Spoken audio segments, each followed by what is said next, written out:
What's up? We live right now. We are live. How is everybody doing? I got the camera somewhat set up right. I had to last minute set all this stuff up because I usually go live from Springfield. I'm at my parents' house right now, and I had to set everything up, and I had 4 dogs attacking me the whole time I was doing it. Molly's here. She's off screen being shy right now. Okay. JBT, what's going on, buddy? I saw there were a ton of people live tonight, so I knew we wouldn't have a lot of numbers. I didn't expect to have nobody here at the beginning, though. There ain't nobody in here. I'll make my appearance. On the other side. I already told you to sit on the other side. I told you that 5 seconds I'm ago. a woman. I don't listen well. I know. Don't listen at all. What's going on, everybody? We've got Alicia. She said, or Hot Mess, whatever you want us to call you. She said, hey, Sunfish King. And Molly. Kelly Outdoors. Hello. What's going on? Wasabi. What's up? So basically, we can answer any last minute questions for the tourney here.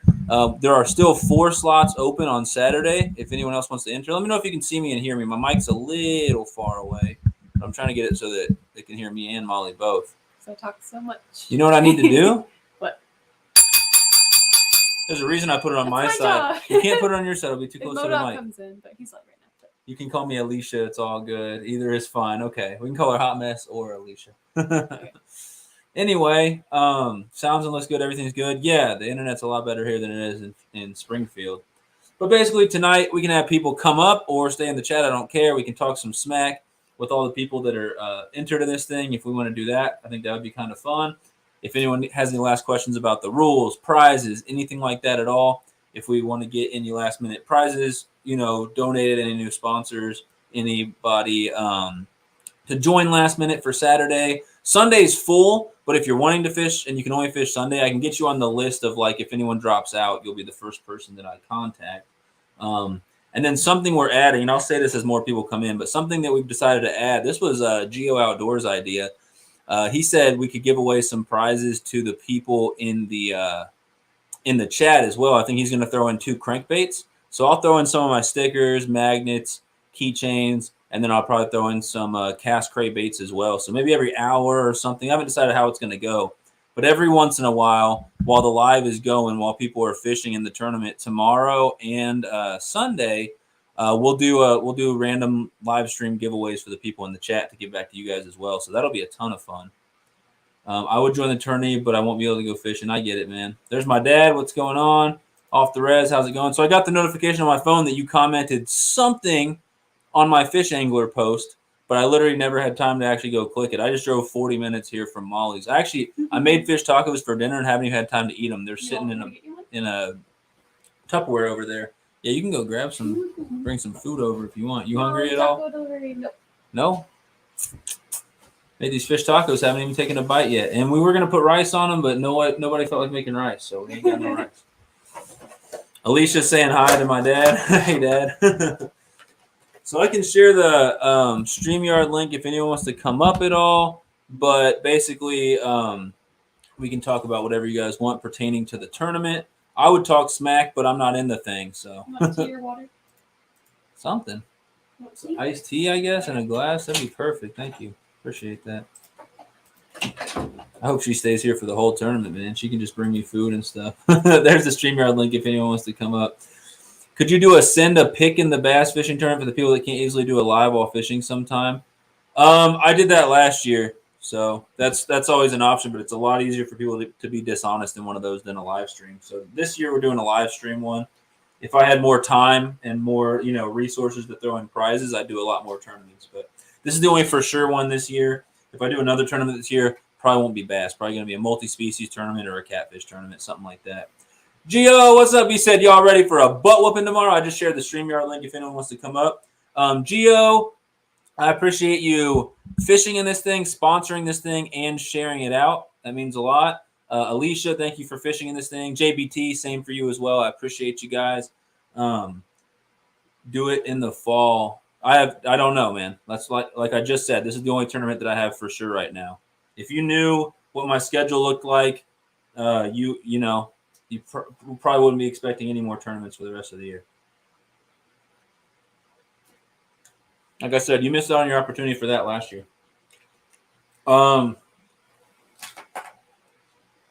What about if there is a tie? If there's a tie, that's a good question. No one's brought that up yet.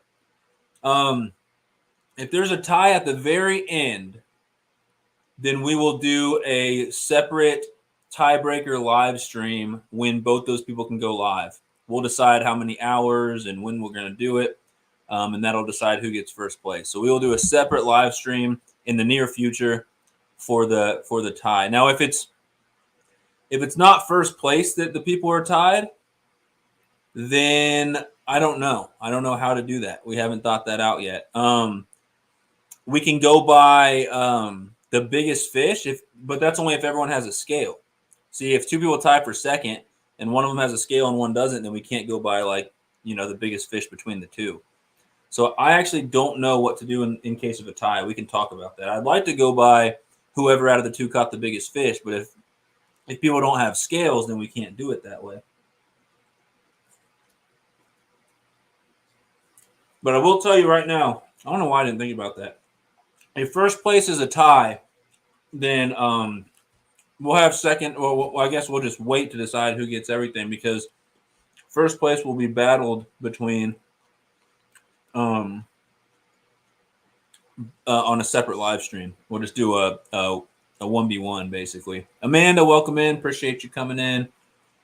Maybe weight or length. Yeah, I don't really care about length for this tournament because the big fish winner is going to be by weight.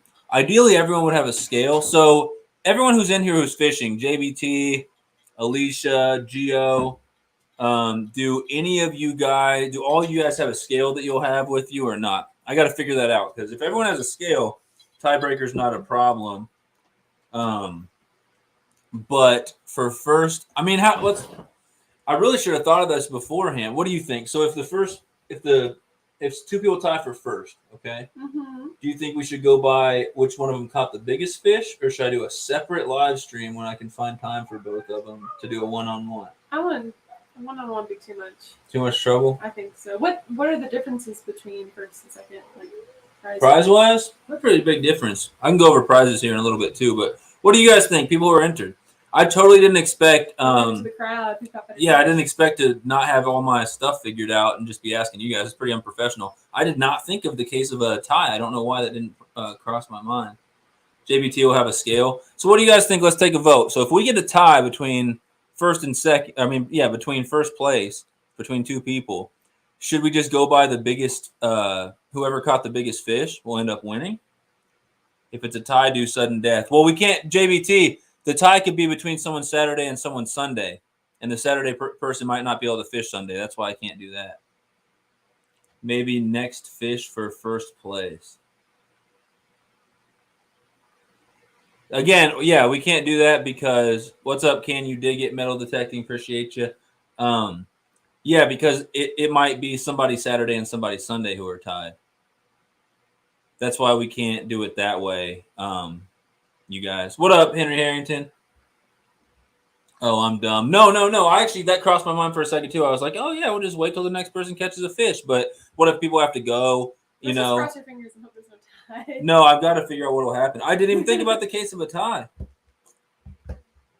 That's what I'm saying. So it's either going to be, I'm fine with anybody tying if we just go with the biggest, whoever caught the biggest fish out of the two will win the tiebreaker. But the two problems with that are, one, if everyone doesn't have a scale, then that's not really fair to do it that way. So I don't know. You've watched MLF, haven't you, JBT? We're gonna have a scale. We're gonna have to scale up. It sounds like. So were you guys not planning on bringing a scale? So Ethan's in the house. So Ethan's fishing this thing tomorrow. Rocco and Tyler are fishing Sunday. Fishing with JBT, I believe, is Sunday as well. Yes, Gio is Saturday. Henry Harrington Saturday. I can go over everyone who's in this thing real quick, but the first thing, I'm going to share the StreamYard link again if anyone wants to come up, but I never do. I don't know why. See, that's the problem. I can't just expect everyone to have a scale. I didn't think about ties. I really didn't think about ties. Yeah, if two people tied the same day, if everyone was fishing just, if it was a one-day tournament, I could just do sudden death or whatever. but it's not. It's a 2-day thing. So somebody, Saturday could tie with somebody Sunday, which I guess is actually pretty possible to happen. So I'm thinking I wanted to take a vote. I'm going to go to the YouTube side of things right now. We're probably going to get an echo for just 1 second. Let me go ahead and turn it on silent. It's going to be Modog actually. All right, we got it on silent. Let's go to the live. I'm going to put a poll, and we'll just let it go for a while. I keep jumping between 2.45 and 2.46. Let's put a poll right now. All right, here's a poll. How should a tiebreaker be decided? One option is biggest fish breaks tie. Again, if someone doesn't have a scale, then we can't really do it that way. And then the next one will be let's see, it'll be 1v1 later date if tie for first. So it's either the biggest fish between the two people breaks the tie or 1v1. I'd be fine with biggest fish breaks the tie, but I need to make sure everybody can bring a scale, because if anyone can't bring a scale, it ain't really going to work. We can't automatically disqualify them without having a scale. And I don't like eyeballing it and just going, oh, yeah, their fish was definitely bigger. You know what I mean? I'm going to be an MLF angler when I grow up, then maybe Bassmaster. Yeah, that's awesome. I'll grab one, not too much. All right, cool. Major League Fishing, he said, what's MLF? Are you letting people get like a number placement and biggest fish? Like, what if first place fish is the biggest fish and the most fish? Do they get both? Yeah. Okay. Yeah. What Molly asked was, or did someone else ask that? Was it just you? No, I asked. Molly asked, like, because we've got first through fifth place winners, and then we've got biggest fish. That's going to be a prize as well. She asked if one of the first through fifth wins biggest fish, will they get both prizes? And yes, the answer is yes. So if the first place person also wins biggest fish, they're getting a butt ton of prizes. Biggest fish I pulled from there is 3.5, but it's got numbers. Yeah, exactly. So it's a numbers tourney, so that's fine. Big fish won't matter unless, you're actually catching the biggest fish of the whole tournament and you're going to win big fish. Or if we end up doing, biggest fish between two people for a tie. I'm not as worried about second place, third place, stuff like that. But I'm worried about if first place gets a tie, what are we going to do? But if any of the other places get a tie as well, because there's prizes for first through fifth. If two people tie for fifth, we've got to figure out a tiebreaker to know who gets the prize. And so I think it'd be absolutely easiest to just do whoever caught the biggest fish out of the two. And I can keep track of each person's biggest fish. Ethan's trying to pop up. What's going on, man? Can you hear me? Yeah, it works then. You should be good for tomorrow, right? I can't hear nothing coming from your end, but I can't tell if you're talking or not, but I can't hear you. Oh, yep, there he goes. Bye-bye. Flip a coin. that's definitely leaving it up to fate. If there's a tie, make them have a rap battle. That would be hilarious. That's a good idea. I am so putting myself at a disadvantage. I'm just hoping I get a fish, LOL. Dude, I hope you tear it up. I hope everyone tears it up.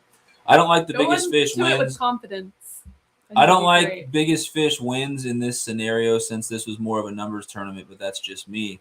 Yeah, but if you guys tie on numbers, how would you go about settling it if the tie is between two people, especially if some of them are different days? The place I'm fishing has decent numbers and pretty good size. That's good. Throwing 8-inch glide bait. So you're going for big fish, JBT. If you catch the most, then that's good too. But you're just look at what Kelly said.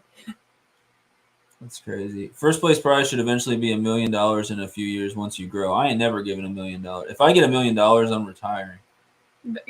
No. Sandy Toe says the winner should do rock, paper, scissors. I appreciate you, Sandy Toe. She is like the main sponsor of this tournament. So she threw in the two $50 Bass Pro gift cards, and then she threw in a really, really generous donation to help get some of these other prizes. So a lot of the stuff that I'm throwing in is because of her. So thank you, Sandy Toes. If we got moderators in here, you could share. Sandy Toes. What? No. If if we got moderators in here, please share links of anyone who's entered or anyone who has, sponsored or anything like that. All the sponsors links should be in the description though. So Sandy should be in there. Anyone who threw anything in should be in there. Kelly, you are a big dreamer. I like it. I'm throwing plastic worms in a Ned rig. Yeah. Can't go wrong with all that. With soft plastics. Just kidding. Sunfish King. All good. I want to see the fishes. So we still haven't figured out. I'm going to go look at what the poll says. Did I put the poll? Yeah. 60% of people so far. This should change because we're going to have people come in all night. 60% of people said biggest fish breaks the tie. And then 1v1. I'm not doing a 1v1 at a later date for second place, third place. If anyone ties for second place, third place, anything like that, we're doing a biggest fish breaks the tie unless both people are in there. So let's say Saturday ends and there's a tie for, for like second or third. Like it's definitely not a tie for who's in first place at that time. And I guess even if it is, if the people are the same day, we can let you guys pick. So that way it's, we get agreement on something. So if it's the same day and the people want to just do sudden death, that's fine. The problem with that is if we get to the end and someone clearly had the bigger fish than the other person, they're not going to want to do sudden death. They're just going to want it to be big fish. So I hate that I didn't think about ties beforehand. So Geo Outdoors just broke open this whole tournament. But it's good that he brought it up. To figure it out now. I would love to just pick one and just go with it. And I think I'm just going to do biggest fish. So I know Alicia said she doesn't like it because it's a numbers tournament. But if you tie with somebody, I think that's the best way to decide. If you tie with someone you didn't catch more or less than them, you caught the same. And I think just go to who caught the biggest fish between the two. Is there anyone in here right now who is fishing in this tournament who has absolutely no way of bringing a scale with them at all? Because that's how I would like to do it. So who else is participating tomorrow? Let's go through that. But yeah, if there's anyone in here who's not going to have a scale at all, then that breaks that open. But I would love to just do biggest fish decides if there's a tie. Like Molly said, hopefully there's just no exact ties. So like when JV Outdoors did this tournament, I don't think there was any ties. Like maybe ties for last place with 0 fish, but I don't think there's any ties for the prize winners. But if that happens, I personally would, it's my tournament, and I personally would like to just do biggest fish between the two. But that's why I'm asking you guys, because I don't want everyone to just mutiny and be pissed because I didn't have that figured out. But who's fishing in this thing so far? We got 4 slots open still on Saturday. Sunday is full. But if anyone isn't signed up and wants to fish Sunday, we can get you on the list of just in case nobody, if there's someone who drops out. If there's someone who drops out Sunday and can't fish, then you'll be the first that we let know. But Saturday, we've got Cranking and Yanking. We've got Matt's Fishing Mission. We've got Rick from Cast Cray. He'll be fishing on screen with Matt's Fishing Mission. Obviously, they'll be entering separately with all their own fish, but they're going to be fishing on the same panel just to leave more spots open for other people. Henry Harrington, you'll be fishing Saturday. Geo Outdoors will be Saturday. And Ethan Wilcox will be Saturday as well. Sunday will be Pond Hopper TV. Mike's Tribulation Ready Survival will be on screen with Pond Hopper. They'll be fishing together, obviously separately with the score and the fish, but they'll be fishing together on the same screen, which is great because I'm glad they did that because that opened enough slots for us to actually fill a full 9 slots. But there's 11 people fishing Sunday. We've got both of them. We've got Fishing with Brant. We've got Bass and Battles. We've got Fishing with JBT, John Euler Outdoorsman. Catfishing Fresno, which used to be Central Valley Adventures, if you guys know who that is. We've got Rocco from the Laugh Channel and his buddy Tyler. They'll both be fishing together on the same screen. Obviously, again, their points won't add up. They'll be fishing separately, but they'll be fishing on the same screen. We'll have Alicia from Hot Mess Fishing, and then we're going to have Slam Sam's Fishing as well on Sunday. So Sunday is full, but we got 4 slots open Saturday. I'd love to fill those, at least some of them. Alvin Lewis is another sponsor for this thing. He threw in a $10 Eternal Anglers gift card. I appreciate you, Alvin. That's awesome. I was in third for a long time. Then Snake and I tied, and he slithered past me. Gotcha. Let's see. A pre-live live. This is the most sunfish thing I've ever seen. Yeah, I scheduled 3 live streams and a premiere today. I did my premiere at 5:15. I got my live going right now. It started at 8. And then I'll be live tomorrow at 7:30 in the morning and Sunday 7:30 in the morning. I want some people to come up on panel and talk smack, or at least talk smack in the comments. But I am so glad I did the pre-live live. You want to know why? Because Geo Outdoors said, what if there's a tie? And I thought I'd figured out everything in this tournament. I'm like, holy smokes, I haven't even thought about if there's a tie. So what I would love to do, if you can see the poll in the chat, that's why I asked. But I think what makes the most sense is to go, if two people tie for the same number of fish because it's a numbers tourney, I would like for the biggest fish between the two people to decide what's next. We've already had at least one person say they don't like that. And there's always the chance that somebody might not have a scale. If you're fishing a tournament, obviously you should have a scale, but I can't make everyone bring a scale. Someone said bring a ruler. No, we're not doing length. I'm not doing length at all for this one. Just wait. So we got 69 people, almost 70% of people said biggest fish should break the tie. So if everyone could bring a scale, that would be awesome. Hopefully we won't have any ties and it'll all be decided by numbers since it is a numbers tourney.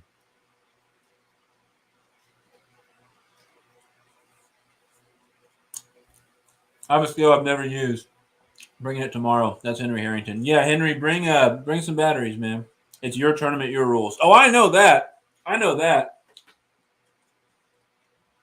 This isn't a democracy, but I do want to get everyone's feedback on it. Because if I had an idea and everyone's like, no, Sunfish, that sucks. That's a terrible idea. I'd rather take some advice from people, though.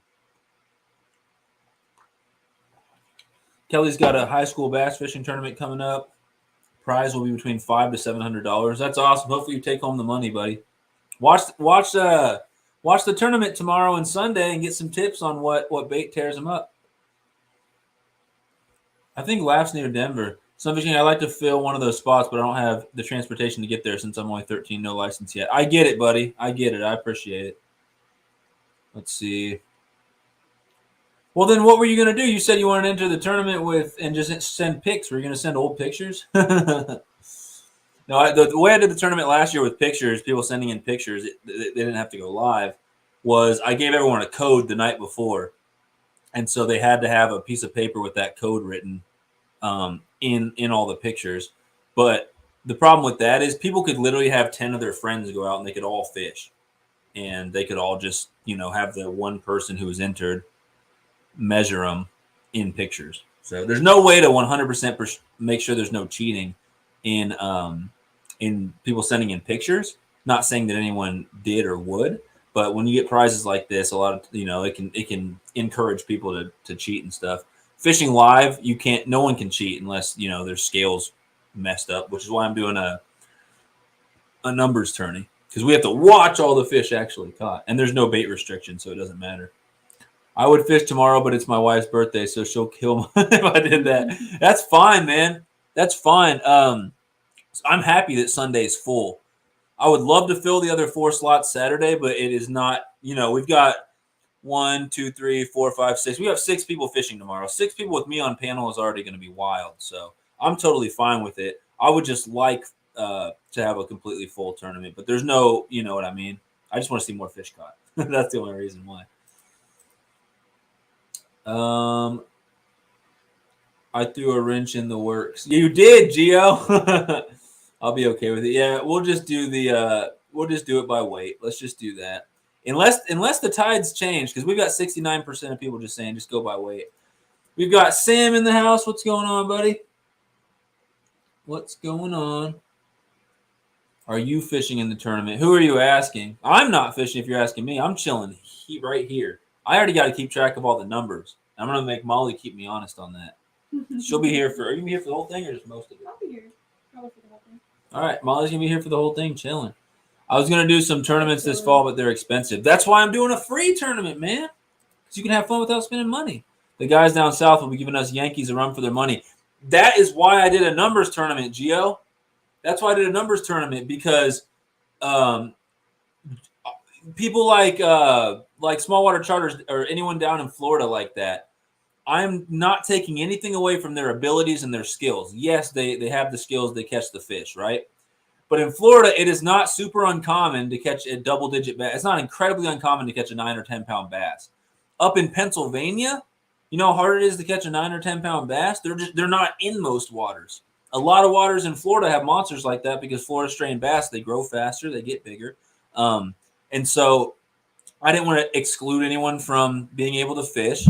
And so I wanted to make it a numbers tourney. I thought that would be the most fair. It doesn't matter about the size. Now, I know people love big fish, and I want to see big fish caught. So I thought I'd make a really good prize for biggest fish. And if anyone wants to know what all the prizes are, we can run them down again.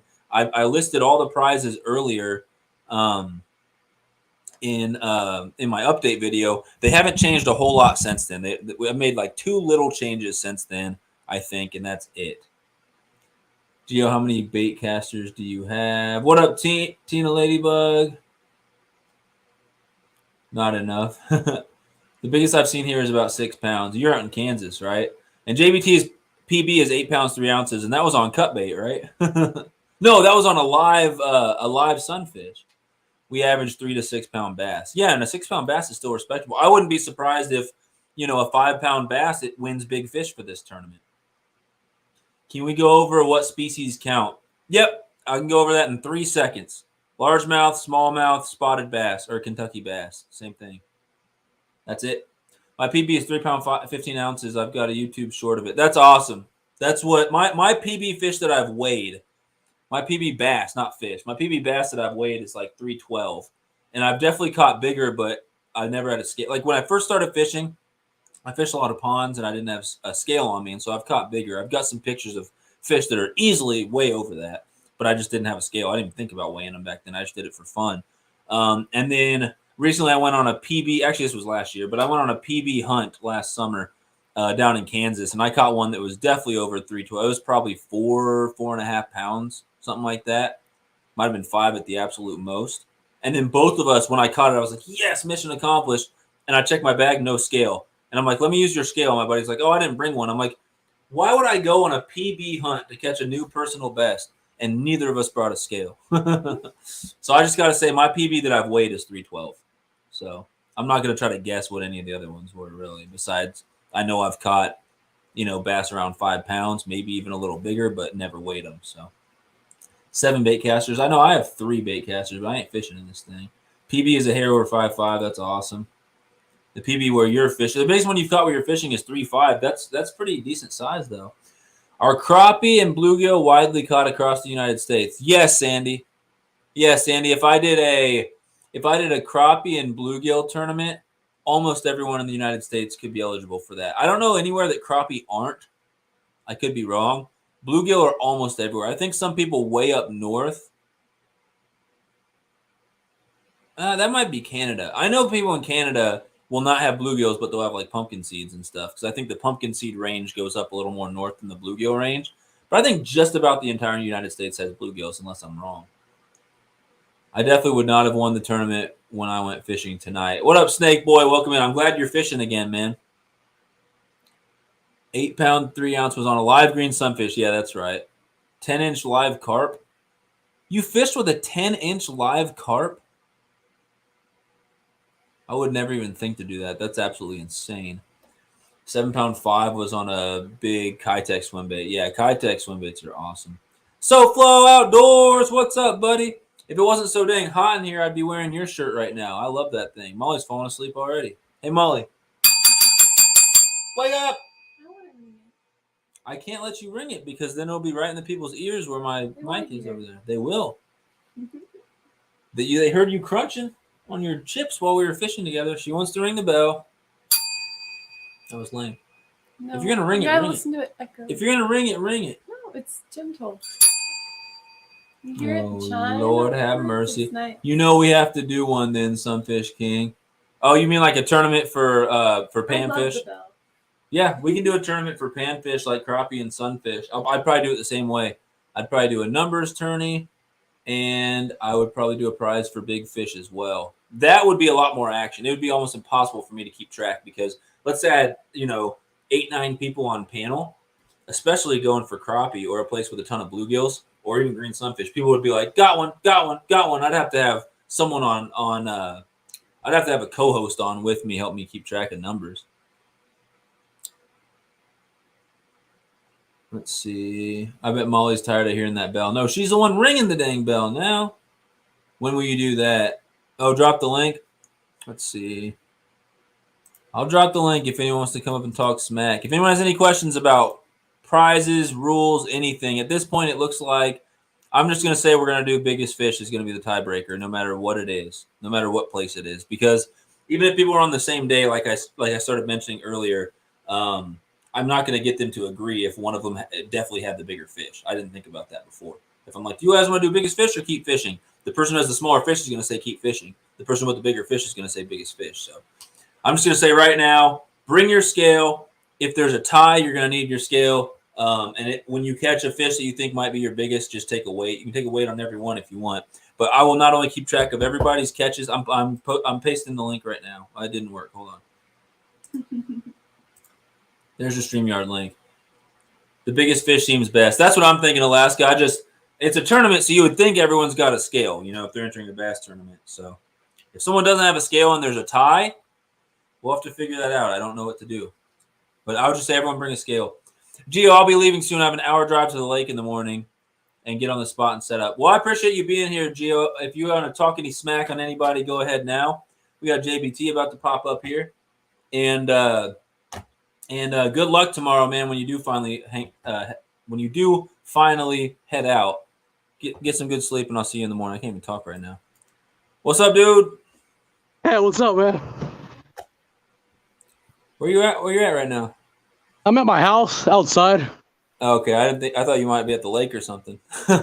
What if we keep getting hit with a bunch of thunderstorms all week, man? That's why we went live or nothing all week. We'll be getting a lot of rain here. Any chances of weather on Sunday when you're fishing? No, the Saturday and Sunday are the only clear days, and then it's supposed to start raining again Monday through Friday. So I guess I got lucky. Hey, but it might be good for the bite if it's like right before a storm comes in Monday, Yeah, I went out to the lake yesterday for about an hour just to see if the lakes got filled up. And, man, everything was jumping, popping the water and everything. I was like, man, you know what I mean? Yeah. I was like, I should have brought my rods out there yesterday just for fun. Dude, sometimes I go fish in the middle of the night for catfish or whatever, and they'll be jumping everywhere, and I ain't catching nothing. They drive me crazy when they do that.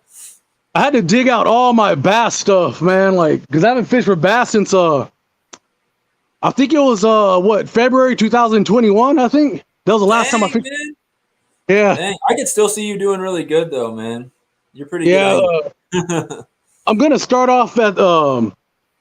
my other lake, like one of my main lakes, and I'm gonna see how it goes there. I think, and then I'm gonna see how that happens. And if not, I'm gonna go back to, I'm gonna go to this other lake.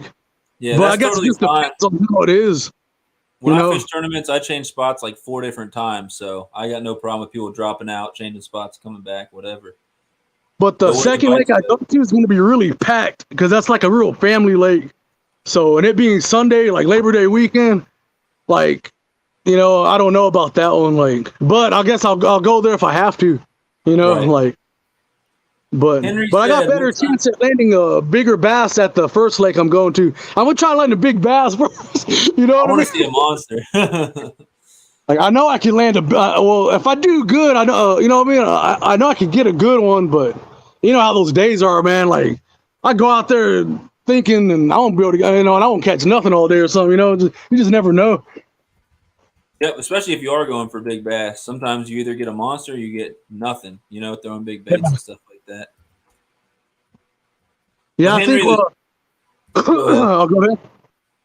I was going to tell Henry that the stream starts at 7:30 both days, so 30 minutes before the fishing will start at 8, in case anyone wants to come in and test their connection, anything like that.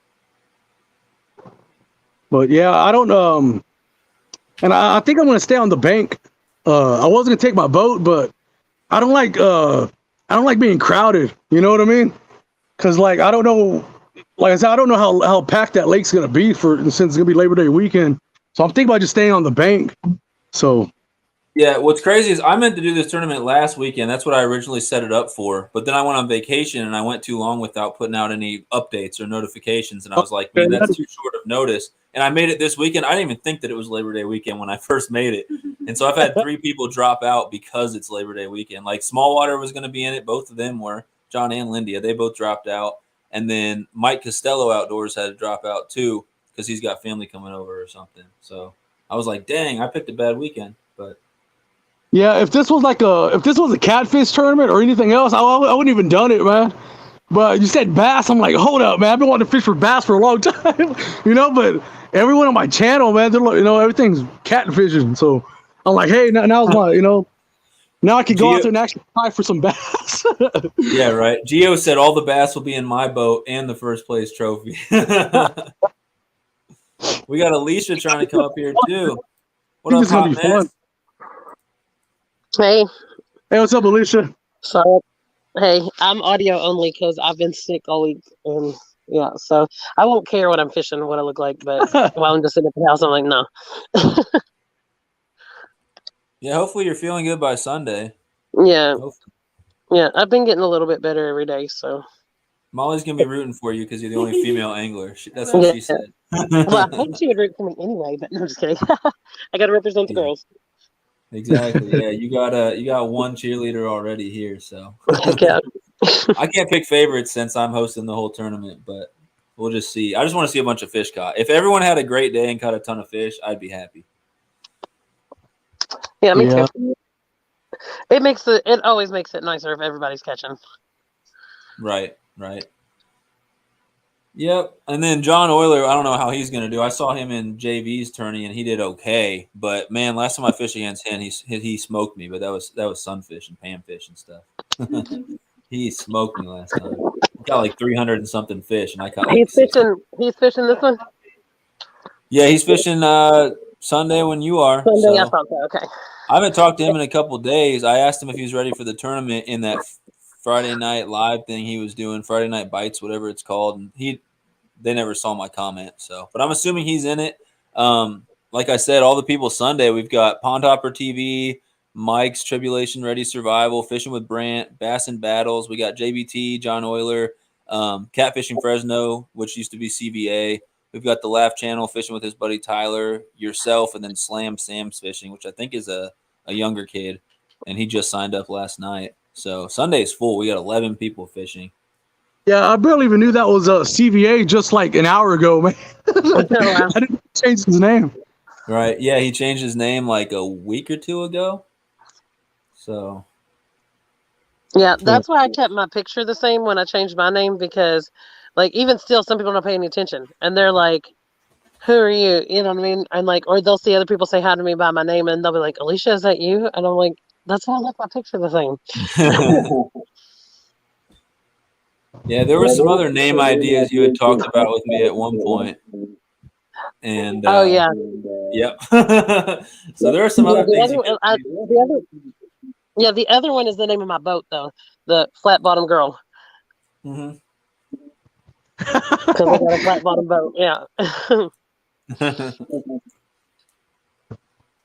But what was I say? Were you a panfish one, or you don't know yet, man? I would love to do a panfish one. I would love to do a multi-species one, and I would love to do a catfish one. But I have no idea which one I'll actually do. It just depends on what time of year I get time to make it happen. So yeah, will this be the only one, the only tournament you'll do for this year, or you don't know? Because I know this stuff takes a lot of preparation to do. Yeah, and then I like going big or going home, so I like to have a ton of prizes. You know, this thing we've got like a couple $50 Bass Pro cards and $25 Bass Pro cards, and we've got rod and reel combos going out and all this stuff. And so if I did a tournament after, like, the prizes are really good, the prizes were really good last year, and then if I throw a tournament together last minute and it's like, oh, the winner gets a Sunfish King shirt and a pat on the back, it's gonna be like not as exciting after all this. So I like to have like a month beforehand to hit people up and be like, get some donations and throw some stuff in and everything and try to make it big. But yeah, we'll see what happens. I like the thought of either of those two tournaments, though, panfish or multi-species. Those are both right up my alley. Yeah, multi-species would be fun. It would basically just be, the way I would probably run it would be total weight caught. So that way, I think you could do, like how this one has 2, you could do 2 with that too. So like the most, like you said, total, but also add in like the most species, the most variety of species, have a prize We You know what I could mean? do a Like, prize for most variety of species. Problem comes in to a lot of people can't identify their fish, and I don't want to fight anyone on panel because they caught a yeah. rock bass and then they caught another one and tried to say it was a Well, warmouth. they're just gonna have to hold it in front of the camera, and you are gonna have to call what it is. I'll be the final judge of what species Yeah. it is. Yeah. Yep. Henry said it'd be cool if Backyard Boy was in it. If you're talking about this one, I think he was busy or something like that. But he doesn't fish for a ton of bass anyway. He's more of like trout, but he fishes for a little bit of everything. So I definitely asked him. I guess he was busy or something. I don't think he's ever done a live though. So What are you eating, man? fish tacos. I made them like an hour ago. I'm just now getting to them. It's just tilapia, nothing exciting. What else is in it? Everyone was too lazy to make rice, so there ain't no rice. It's tilapia that I cooked, and I seasoned it up nice, and it's got some type of slaw in there. It's got avocado. I put a little bit of lime in it, and then I've got chips and queso, but Molly didn't bring me those, so I don't have access to my chips and queso right now. Hey, you sure you ain't Mexican, man? You got all that Mexican food. I love Mexican food, man. I love Mexican food. But fish tacos are go always... outdoors. I just saw that. He was telling me to get better, but so how's everybody's weather that's going to be fishing tomorrow? I mean, I know there's only 2 of us on panel, but over the next 2 days, but mine is probably going to be crap. But Yeah. Rain? I got rain on Saturday and Sunday coming up. So if it rains while your phone's out, are you going to shut it down so your phone doesn't get wet? So where I'm at, which I've been known to set up like an umbrella and have it all underneath there, whatever. Even it rained the last time I fit. No, it was the sun. I had to block the sun with the umbrella. But there's this little building thing. I don't know what it is. It's small. It's like a decorative little building thing, and it has a roof that comes out over it, and so it goes out in front of the building a little bit. So worst case scenario is I'm going to set a tripod there underneath that, Okay. so it's not getting rained on, and I'll just be out there with the rain jacket on. I would just go out without getting wet, but where I've been sick, it might not be a smart idea to just sit out there in the rain. I don't know. But, and then besides just weather, I'm curious what everyone's temperature is going to be like, because last week we had days almost at 100 here, and my phone would overheat in 5 minutes. It would just be smoked. So, cheers. I'm hoping it's gonna be cloudy. Like I think it's supposed to be cloudy. At least what all week it's been cloudy, man. The sun hasn't even been out. It's been raining, or when it's not raining, it's still all cloudy. But it's showing like it's clear skies for the weekend. So it's probably gonna be hot as crap. Yeah. Hot. You don't have any issues with the phone overheating, man. If not, if I do, then yeah, I'll be mad. Like mad as suck. Someone told me last time when my phone kept overheating, they said strap a ice pack to your phone, and I never tried that. That seemed kind of ghetto to me. I think that would work. I think it would work because I've been that tournament I was just talking about. It was Jesse's tournament. I had to stick my phone in the cooler to get it to cool down. So I do think that an ice pack would be something that would work. If you have a waterproof phone, you can dunk it in the water. That's what I do with my GoPro. When I'm out fishing and it overheats, I just dunk it in the water. When I go back and edit, I got a million videos of just shaking in the water and then me blowing it. You can see like up my nose and everything. I'm like, we got to edit that out. Man, you know what I found out about the GoPro? Like when it's hot, that thing overheats really fast, especially if you're using like the 240 frames per second. You know what I mean? Like the higher the frame rate you use, it's like the hotter it gets. Exactly. If you run the battery from a power bank instead of the actual GoPro battery, man, that thing does not overheat. It's the batteries that overheat. Yeah. So if you plug it straight in and you leave it on like 1080 instead of 4K or something like that. Yeah. See, I probably found that out.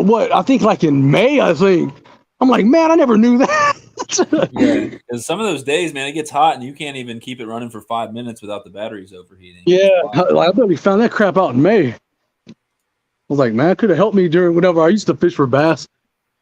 Fishing Junk said in Texas, you don't pick what restaurant you're going to eat at. You pick what Mexican restaurant you're going to go eat at. That's how it is in Springfield, Missouri, man, where my apartment is. They're literally there'll be 4 Mexican restaurants right next to each other, so you get to pick which one you go to. They're all good though. They are all good. I like Amigos. That's the one I go to. Fish Flex, what up? 60s will be good. 60s will be good. That's almost chilly. I don't know what the weather. Look up what the weather's supposed to be like here. I think probably upper 80s. Henry Harrington said Mexican and Chinese is good. I just like food, man. I just like food. I don't care what it is. 85 tomorrow. Whenever I went to the lake yesterday, I went to this different spot, and I had good signal there. I had full signal 5G. So I'm gonna start off in that area Sunday. Nice. I just hope no one's back there because that's usually a spot where everybody goes back and camping. So I don't think so though, man. Because like you know what I mean. Like usually, man. Like after once school starts, the lakes just die out. You know what I mean? Really? So I'm hoping that's how it's gonna be this weekend, even if it's Labor Day. Like I don't think it'll be as packed as I'm. Hell, at least I hope not. That's why I'm going to the lake for 2 reasons. Because there's numbers at the other place where I'm fishing. But if I went to my lake, it would be horrible because Memorial Day, 4th of July, and Labor Day are just like harsh. You know what I mean? There's everybody's out, so I'm trying to avoid those places.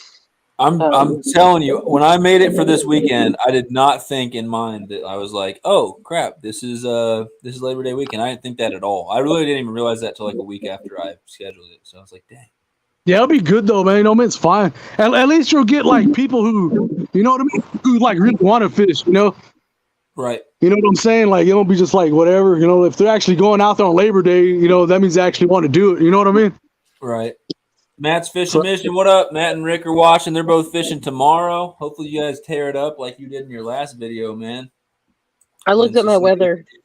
It's going to be 69 when we start, and it's going to go up to 78 by the end. So I wish I could work weather. It's not that hot. Tomorrow's supposed to get to upper 80s. It's going to be pretty bad. I mean, pretty good. But I just hope it doesn't storm. I mean, I don't know. It's supposed to rain. Fingers crossed that everyone's weather is good, and I hope you're feeling better too, Alicia. Thank you. Yeah, me too. Because I know how it is, man. Like you know, I go out fish and stuff when I'm sick. Man, like hell, but you still want to. I tried to go out metal detect today, and I tried to go out metal detect today, and I think I did like 3, maybe 4 targets, and then I was like.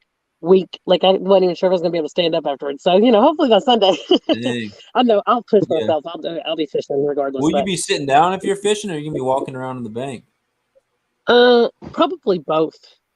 Okay. You can just pull up a chair and see how well you do.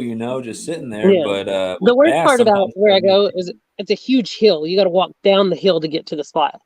So that's the worst part of it. Like once you're down there, it's fun, but like there's nowhere to sit. Like you'd have to bring a chair, a cooler, a bucket, whatever you sit on, you have to carry down that hill. You know what I mean? Like I have a cart, but I have a little red wagon, but I don't want to ever have to carry that wagon up that hill. So I haven't used it over there. So I don't know, but I've carried a chair down before. So Matt, what do you mean? I'm not against sitting on the ground. It just if it's raining, that's not an option. Matt said, can you tell the bait I committed to again? I'm going to bring them to show them off. Are you talking about the baits that you're throwing in as prizes in this thing? Or no, what do you mean? That is, which one did he pick as the prize from the giveaway you did? Did he pick or maybe I'm wrong. No, because he won twice, and he gets those things for free. So he didn't. He said just give it to someone else. So I'm wondering if he means, because he threw in some baits, and so I don't know if that's what you're talking about. I could be totally off. I bet that's what it is. He wants to know which ones he's giving away. I think so. All right. Sorry, I gotta hop off. Gotta take my son to the store. Yes, he got stuff. All right, man. He wanted to go to the Walmart. I told him, all right, just let me know whenever you're ready. Well, good luck, man. Hopefully you get on some good fish. Yeah, man, I'll be in the chat tomorrow, watching everything. I'm glad you're hosting this tournament, man. That's cool. I'm glad someone actually did a live bass tournament, man. That's awesome. So appreciate you hosting this thing, man. That's awesome. I like it. Yeah. Yeah. All right, man. I'll talk to you later. I'll come back and chat if you're still on whenever I get back. Cool. See you later, bro. All right. See you, All Gerald. right. Bye, Alicia. Hope you get better too. Thank you. All right. See y'all later. All right, so the baits that Matt threw in, you said that you would throw in a pack of paddle tails, slug bugs, 6 sticks, and nubs. And you said that at the least. You said you might throw in some more too, but that is fine, just those 4. So the way that I put that down, paddle tails, slug bugs, 6 sticks, and nubs. And maybe in a little bit I can show off what those look like, unless you said you could just show them off in the actual thing. But what I did was I did slug bugs for the big fish winner, paddle tails for the first place winner, 6 sticks for the second place winner, and then nubs for the third place winner. So that's the way I did that. Do you have the lineups for tomorrow and Sunday? Yeah, Fish Flex. And what's going on? I saw your slow-mo question. I don't really use slow-mo on the GoPro, so I don't know. Any slow motion stuff I'll probably do on the phone because it just looks better in my opinion. But let's see. So we've got 6 people fishing tomorrow and 4 open slots. We got Cranking and Yanking, Matt's Fishing Mission. We've got Rick from Cass Cray, Henry Harrington, Geo Outdoors, and Ethan Wilcox. I think he popped in here tonight to test this thing out, and he made some weird faces and left. So I don't know what's going on with him, but he said he would fish tomorrow. So maybe 5, but we've still got 4 open slots. Sunday is Pond Hopper TV, Mike's Tribulation Ready Survival, Fishing with Brant, Bass and Battles, Fishing with JBT, John Euler Outdoorsman, Catfishing Fresno, who used to be CVA, if you know who that is, Central Valley. We've got the Laugh Channel and his friend Tyler. And then we've got Hot Mess, who's up on panel with me right now, and then Slam Sam's Fishing. And so Sunday's got 11 people, and it is full. It is I've full. been gone for so long that I don't know half these people. Half those people who are in this thing, well, like some of them are new to the community. Like Bass and Battles just started coming in stuff. He found me through a fishing app, and he just started coming in. And Yeah. then Slam Sam's, I don't know a whole lot about him. I just found him on YouTube. Pond Hopper just came back from a long hiatus. Yeah, Ethan, I I know. don't know, but that's Henry's buddy. And then I know everybody else pretty well. Well, I didn't know Henry or Ethan or whatever the very first one you just said was, but I knew Pond Hopper and John Euler and CVA, obviously, and Gerald and me, and that might be all of them that I can think of right now. But yeah, there were several that I was like, oh, I don't know them. Right, we got Laugh Channel too, so I'm sure you probably know Rocco. Yeah, I know. So he's fishing my day, right? Yep, Sunday. he's fishing Sunday. Do you know where he's at in Colorado? I asked him, but then he left chat. Denver area. Is he? Okay, that's awesome. I need to get back in touch with him then. Yep, he's in the Denver area. Wow, Sunday's packed for sure. Sunday's going to be awesome. We've got up to 6 people fishing tomorrow, so I don't know if everyone's going to fish. It sounds like everyone is. Ethan's the one who I don't know if he's going to fish or not, but Henry said Ethan does that a lot, but he's great. So, and he emailed me today and said he wanted to fish for this thing, and so I think he was just coming in to test his stuff out, but I don't know why he didn't say anything to make sure his mic was working. I think I've been watching you since you uploaded your Payne family Christmas video. Oh, Lord, that was a long time ago. That was a long time ago. Yeah, that was when I first started my channel. Henry, you're the one I'm rooting for tomorrow. I chose you. I don't know why, but she chose Henry for tomorrow and Alicia for Sunday, so that's who Molly's going to be rooting for. Heck yeah. I can't pick favorites because I'm hosting it, so I just want to see everyone catch fish. Like I said, I want everyone to have good weather. I want everyone to be feeling better, especially Alicia. And then I want people to catch fish. If no one gets skunked, I'll consider it a massive success. Yeah, but it's fishing, so it happens. Like my goal is for everybody to catch fish. Like, if we can all at least catch a fish. Like, but if you don't, just saying this, if anybody's listening that is fishing in this tournament and you don't catch fish, it is not the end of the world. It happens to all of us. Yeah, that's fishing right there. Yeah, especially with bass. You know. Yeah, you never know. Like. I've came in here on tournaments and I've got like, I don't know if I've ever won a YouTube tournament. I know I've got second place, but I can't remember winning, so I must have only gotten second at the highest. Yeah, but I got spoiled. I won the first 3 I was in, and then I haven't done well in the last few. Yeah, I know you were stomping them then. But one of those I wanted to fish against you because, like, I'm pretty good with paying fish. You know what I mean? Like bass is not my forte either, though. But I can catch these numbers, you know what I mean? Like the little one, you know what I mean? Like I'm confident that I'll be catching fish, and but I don't like I couldn't go out and catch like the biggest one. You know what I mean? Like I didn't even know how to throw artificial baits until I don't know last year or something like that. But I don't know. It's all new to me. But I can. I'm confident enough that I could place in this tournament. Now I might not. I might skunk. It happens. Oh, it totally happens. Was that Backlash's tournament? You're saying you wanted to fish against me, just like the multi-species tournament? Yeah, remember I was supposed to be there, and I couldn't. I don't even remember. Oh yeah, you were signed up for that thing Yeah. too. People didn't show up. That one was fun. I was having some kind of issue. Oh, my phone wouldn't charge. That's what it was. I was just like, it didn't charge the night before, and it wouldn't charge. I've discovered what that problem is. Like, I was out fishing in the rain one day when I was out with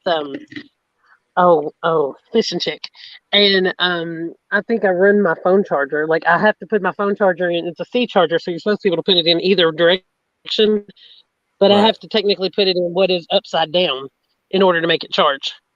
Weird. So I really need to go get that fixed. I've got my phone is fully insured, so it probably wouldn't be a big deal to go get it taken care of. But so it is your phone. Like if you use another cord, it's the same way. Oh, I've bought several since then, yeah. But like, Crazy. I have to put my phone charger in a certain direction. Like every time I buy it, like I have to figure out which one is the top and which is the bottom. Usually it'll have writing on it, or like the piece of metal won't be one continuous piece of metal. It'll be like, I don't know, funky on the bottom, and like I'll know that's the back. So I just put that on top. But, Gotcha. Yeah, that's funky. What up, Lumen? Caught some saltwater fish, it looks like. Posted on the Discord. Awesome, buddy. I'll check them out later. And then Matt said, are we doing any size black bass? Yeah, there is no minimum. I mean, it is a numbers tourney. If you catch all 2-ounce bass, that still counts. It doesn't matter. Everything counts as a fish. Now, if I were you, I would weigh. Obviously, if you catch a fish that's like half a pound and you're like, that's not going to beat somebody else's fish. You don't have to weigh every one.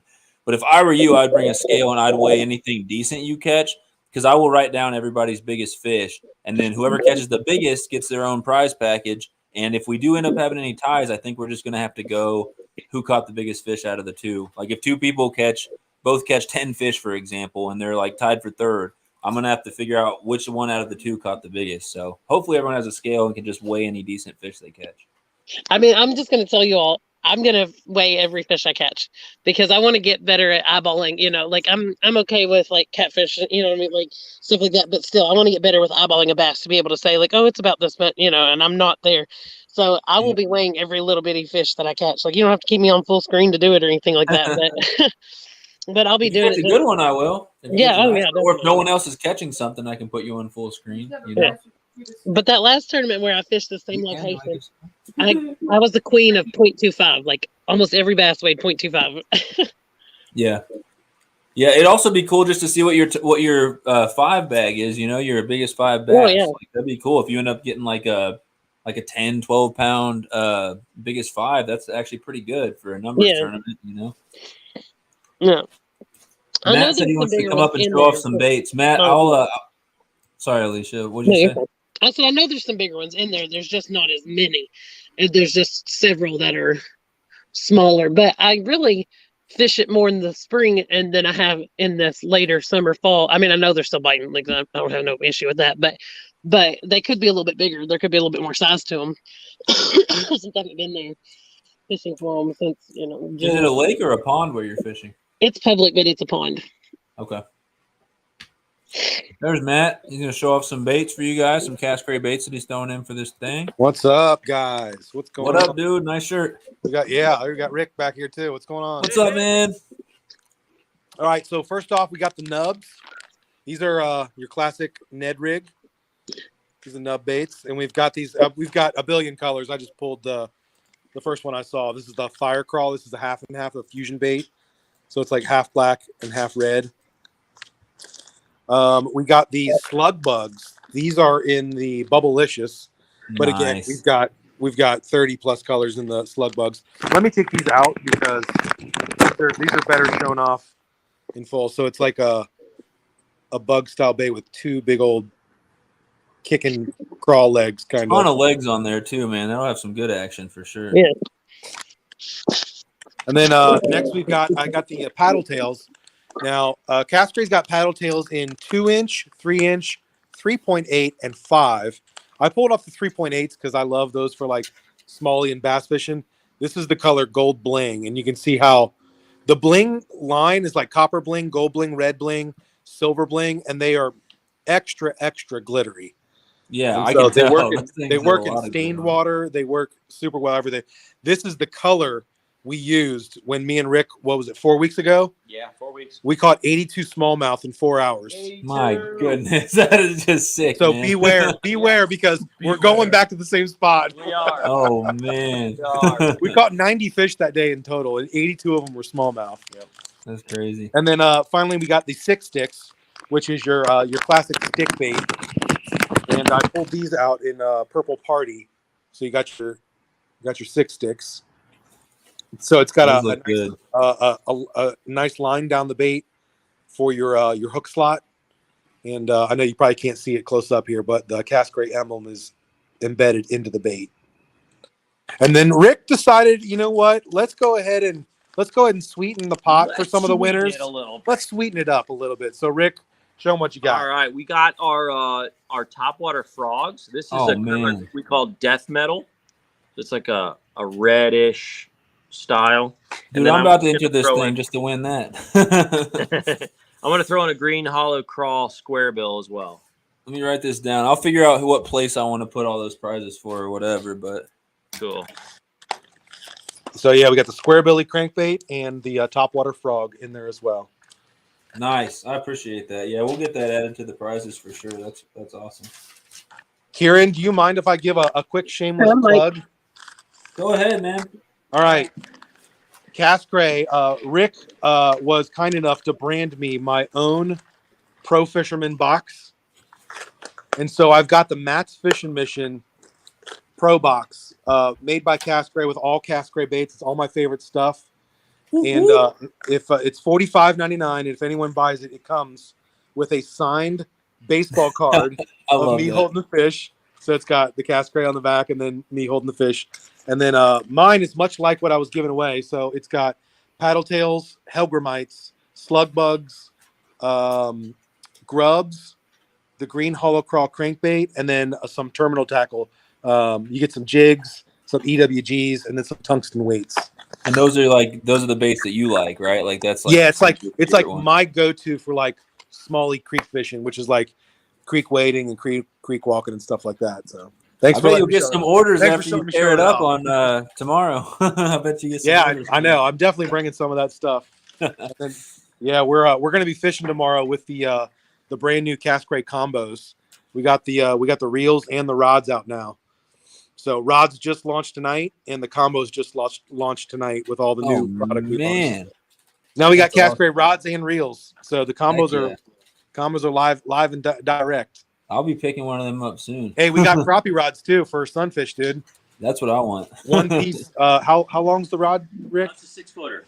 6 foot. Lures Pro crappie rod. Nice cork handle. Yeah. Heck yeah. So we're excited to see you guys tomorrow. I'll let you get back. Good luck. I think it's going to be a ton of fun. We don't have as many people tomorrow, but I think we're going to have a lot of fish caught. Heck yeah. Like it. And dude, I wanted to see you and thank you face to face. Well, as face to face as we can be for going hard in the paint with the Cast Gray giveaway the other night, dude. Seriously, thank you. Rick loved it too. Yeah. Thank you. I appreciate you, dude. Not a problem. I wish my internet was a little better, but we made it work. Hey, that's super cool that you did that. Thank you. Heck yeah, man. We appreciate the love. I tried to win on that giveaway, but now I gotta catch fish to win. Yeah, exactly. I'm going to be buying a few more Cast Gray baits and throwing them in for prizes for just the people in the chat during this tournament, Saturday and Sunday. Hey, so we prizes for the people in the chat. We pulled your order live tonight on the Box It Ship It event. Oh, really? Yeah. So we every Friday at like 6:37, Cast Gray does a Box It and Ship It. So people that order live get their order pulled live. And even though I think yours was a little earlier in the day, but we got the 3 packs that you ordered for the giveaway winners. We gave away a reel tonight. Yeah, we gave away 2 reels tonight. 2 reels, yeah. So yeah. And so that was on what, Cast Gray on TikTok? TikTok, yeah, every Friday on TikTok. Follow Cast Gray on TikTok, guys, and Instagram. Shoot. A little Box It Ship It event every Friday where we box stuff up and there's always some sort of giveaway. Yeah, that's awesome, man. That's awesome. All right, dude. Well, thanks for letting me jump in. We're gonna probably crash out here soon and get ready to get geared up for the tourney. Do it, man. Get some good sleep and get a good breakfast tomorrow, man. Gas station burritos or whatever. See you guys in the AM. Whoever else is joining in the chat in the tournament tomorrow. Oh, good luck, guys. One more thing before we go. You're going down. Oh man, you heard it here. You heard it here. All right, y'all. I was waiting Later. for the stop. Catch you later. Love See you ya. guys. See ya. That's awesome. Did you see Left's comment? And if you did comment on it, I missed it. I'm sorry. Which comment? Left. Let me get caught up real quick on some of the comments that I missed real quick. So let's see right after. So Mike Costello, welcome in. I did get your stickers, Mike. Didn't show off your address, so that's good. We've got 5 Mike Costello stickers. So that's going to go for 1st through 5th place. Well, everyone 1st to 5th place will all get a Mike Costello sticker. That's awesome. I need to try to get one for myself, though. I don't have one on my sticker board yet. Fishing with Brant, welcome in. He's going to be fishing. Is it Sunday? Yeah, Sunday, I believe. And then let's see. Rocco said, got a couple random lures for random chat giveaways and a wacky worm O-ring tool to add to the prize giveaway. So you want to add a wacky worm to your Laugh Channel package, which is going to go, I think, to 5th place. Yeah, I wanted to show some love to everybody. So 5th place is getting the Rocco package was going to have some drop shot stuff and some like Texas rig stuff, I think, and then a wacky rig tool. I didn't write down what everything is, but they're getting a good package of like baits and stuff like that, baits and tackle.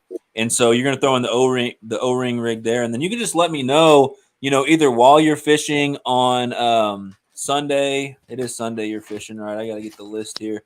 I think you're on Sunday. And either let me know during the time you're fishing on Sunday, or if you pop in the chat on Saturday if you want to do any random giveaways for the chat. I'm sure we'll get some people to throw stuff in, and then I'm throwing in Cast Crate baits. I'm throwing in some of my own, stickers and magnets and keychains and stuff like that. And then Gio wants to throw in 2 crankbaits. So I don't know when he's going to want to do those, whether he's on panel or what. What up, John? We got John from Small Water Charters. Everyone who's entered in this tournament, thank John for dropping out. So now you guys actually have a chance. Yes, definitely. Sorry you guys couldn't be in it, but it's going to be a ton of fun either way. So no idea who's going to win this thing. Let's see. I'm for sure more of a trout guy. I go for everything. Gonna be chasing smallies. I want to see some good smallies caught between you and then Rick and Matt. I think we're gonna have some good smallies caught in this thing. And then Bass and Battles catches a lot of smallies too. So I'm gonna send you more. I thought I sent more than that. Oh, you're fine. So I've got 5. I don't know how many more you want to send, but if you send, I'd be fine if you just sent me 2. If you send me 1 for me to put on my decal board, and then 1 I can give away to the big fish winner too, then I can actually have all 6. Because I said I didn't know how many you sent, and I had asked, and you said you weren't sure. So I figured maybe it was 6. So I did 1 for each of the winners, 1 1st through 5th, and then for big fish. But then I realized there were only 5 here, so I changed it to we're not doing 1 for big fish. But if you're gonna send more, maybe I can do 1 for big fish and throw 1 on my sticker board. But it's whatever you want to do, man. I appreciate you. If someone wants to share the link for Mike Costello, he's sponsoring this thing with stickers, and he was going to fish, but he had to drop out because of other obligations. So are you keeping track, like, either on your computer or with the list, or like, are you keeping track of how many everybody's caught? Because you know how it is when you're out there fishing. Sometimes, like when I was watching you do that one tournament, you were fishing with somebody. It was just you and another guy, 1 versus 1. I can't remember who it was. And you know how hard it got when y'all caught so many panfish, like, and you just kept, you know what I mean? Yeah. So I'm gonna have. I can't bring up like a Word document or an Excel document or anything. I wish I could, but when I do that, it makes the audio horrible through Streamyard. Yeah. It's just the weirdest glitch in the world. But I will have a notebook. I'll have a piece of paper, and I'm gonna write it down. Molly's gonna corroborate with me, so she might write it down too and make sure we have the same number. Yeah. And then I'll also write down what everybody's biggest fish is as you go. So if you catch a bigger one, I'll scratch it out and write the new one. Yeah. What I'm also gonna do, I will put on that, the banner. So let me do this. You have a banner that scrolls across the bottom like that. Yeah. I'm gonna make a that banner that scrolls across the bottom. It's gonna have everyone's name for the day, so it'll say like Hot Mess and Laugh Channel and everything. And every time you catch one, I'm just gonna add to that total. So when people come in, they don't have to say what's the score. They can just look at that scrolling in the bottom, and be like, okay, Alicia has 7, she's winning, and then I might put who has the biggest fish currently out of everybody on there, but I won't put everyone's biggest fish down there. Yeah. Or maybe I could. I don't know. It depends. If you guys are pulling them out left and right, I won't have time to do all that. But that's my goal, is to write it down and then also have it on the banner. So that way I'm double checking myself. We've got the chat to keep me honest, and then Molly to keep me honest as well. So we should be pretty accurate. The only thing I think would be a problem is if we have people left and right just catching fish, and it's just like hard to keep track, you know? Yeah. Puddle Walkers, what's going on? Welcome in. Are you ready? Are you going to watch any of this action tomorrow or Sunday? It's going to be awesome. It's going to be awesome. Fishing downtown Denver, what's going on, buddy? I'm sure you're rooting for Rocco in this thing. Smallwater said they're rooting for James from Crankin' and Yanking, who is fishing tomorrow. He's also sponsored this thing. He threw in a package of baits and decals, which I believe is going to the first place person. Most bass are over 2.5 in the lake you're fishing. Man, that'll be good for weight. That'll definitely be good for weight. You might end up with big fish.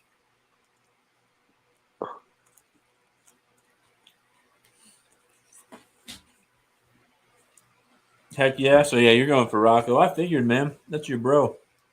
Yeah, we got some good prizes in this thing, though, for sure. I wonder...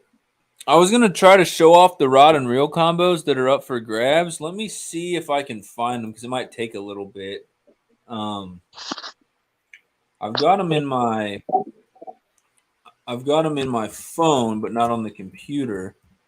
So basically, there's 3 rod and reel combos being given away, and all 3 of the people who win those rod and reel combos, which is going to be first, second, and third place, they'll get to choose between 2 options. One of them is a bait caster and one's a spinning, so they get to choose between the 2, and they're both like pretty much for bass fishing. But someone texted me, and I've got what they want to throw in, and so I just added a third one to that. It was Casey Fish Page who threw in 2 of these combos, and then I added a third one in with donation money that came from Sandy Toes, which is awesome. I'm having a hard time finding the last time I talked to Brian from Casey Fish Page, though, for some reason. There he is. Okay, so we've got... Let's see, and I can share it on the screen and everything here in a second. He shared me links. Okay, so the bait caster, I'm going to find it on here. It's a Bass Pro Shops Mega Cast rod and reel combo. So I'm going to search Mega Cast and see what comes up. Oh, there it was. All right, so I can show this one off. So, yeah, first place, second place, and third place are all going to win a rod and reel combo, and I'm going to share it real quick. Here is option number 1. Let's see if I can – that makes it a little bigger. It covers the rod, though. Let's go back like that. So, yeah, it's a bait casting combo. It is 6.6 to 1 gear ratio. And then let's see if the price change. I don't think the price changes with size. So you can get 6 foot, 6.5, or 7 foot. That's fine. And then it's medium. It's a medium action rod. And then the other one, the spinning combo, which is, I don't know which one I would take actually between the 2. The spinning combo is the Quantum Bill Dance. It's the special edition. Quantum Bill Dance right here. There it is. The Quantum Bill Dance. Assuming you guys can still see that. Yes. And that is, oh, wow. There's a 20, 30, or 40 size reel. And then it's a 7-foot rod, and it is medium heavy, actually. So you can choose your actually, hold on. It looks like 40 is the only option there, so pretty good size reel. You got to go with the medium heavy spinning, and it's a 5.2 to 1 gear ratio. So those will be the 2 options there. They're rated well. They're good rods. Casey Fish Page used them both, and he likes them. And then they're not going to cost us $120 for the combo. You know, nothing crazy expensive or anything like that. I kicked Alicia out for a second. It's all good. Yeah, so those will be the options there, and then all the other prizes will be great. Puddle Walkers. I start our fall bash tomorrow, so we'll be popping in and out. Awesome. Yeah, no, it's going to be a ton of fun, and then Sunday is going to be even more packed. Sunday we've got 11 people fishing, so it's going to be a lot of action.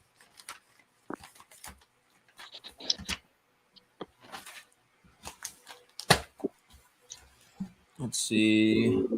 I didn't miss anything, I don't think. I do want to give a shout out to all the sponsors for this thing for making this possible. We've got Laugh Channel, we've got Pond Hopper TV, Mike Costello Outdoors, Off the Hook Outdoors, Sandy Toes, obviously. She's like the main one.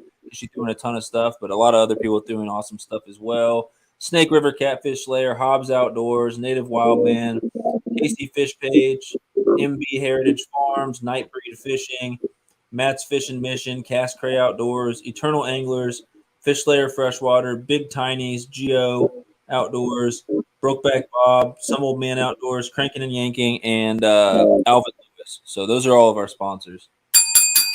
Appreciate you guys. That's awesome. Later, John. Appreciate you stopping in. So I thought more people would come in and talk smack, but I guess everyone's in the other fishing lives going on. I know it. I'm kind of bored about talking smack to myself. I know. I thought we'd have some more of the Sunday people in here talking trash, but I looked and there's like 7 other lives going on right now, just of people that I'm subscribed to. So yeah, Ross said, "Give me a minute. I'll come up and show my prize package." Heck yeah, man! And I'll try to write it down as we go, so I have it written all down. Juice is still here. He said just editing. Oh yay! I think he'll probably be rooting for you too, Alicia. Yeah. Well, I can't wait for him or for Rocco to come up so I can find out where he's fishing because Juice lives near Denver. Oh, really?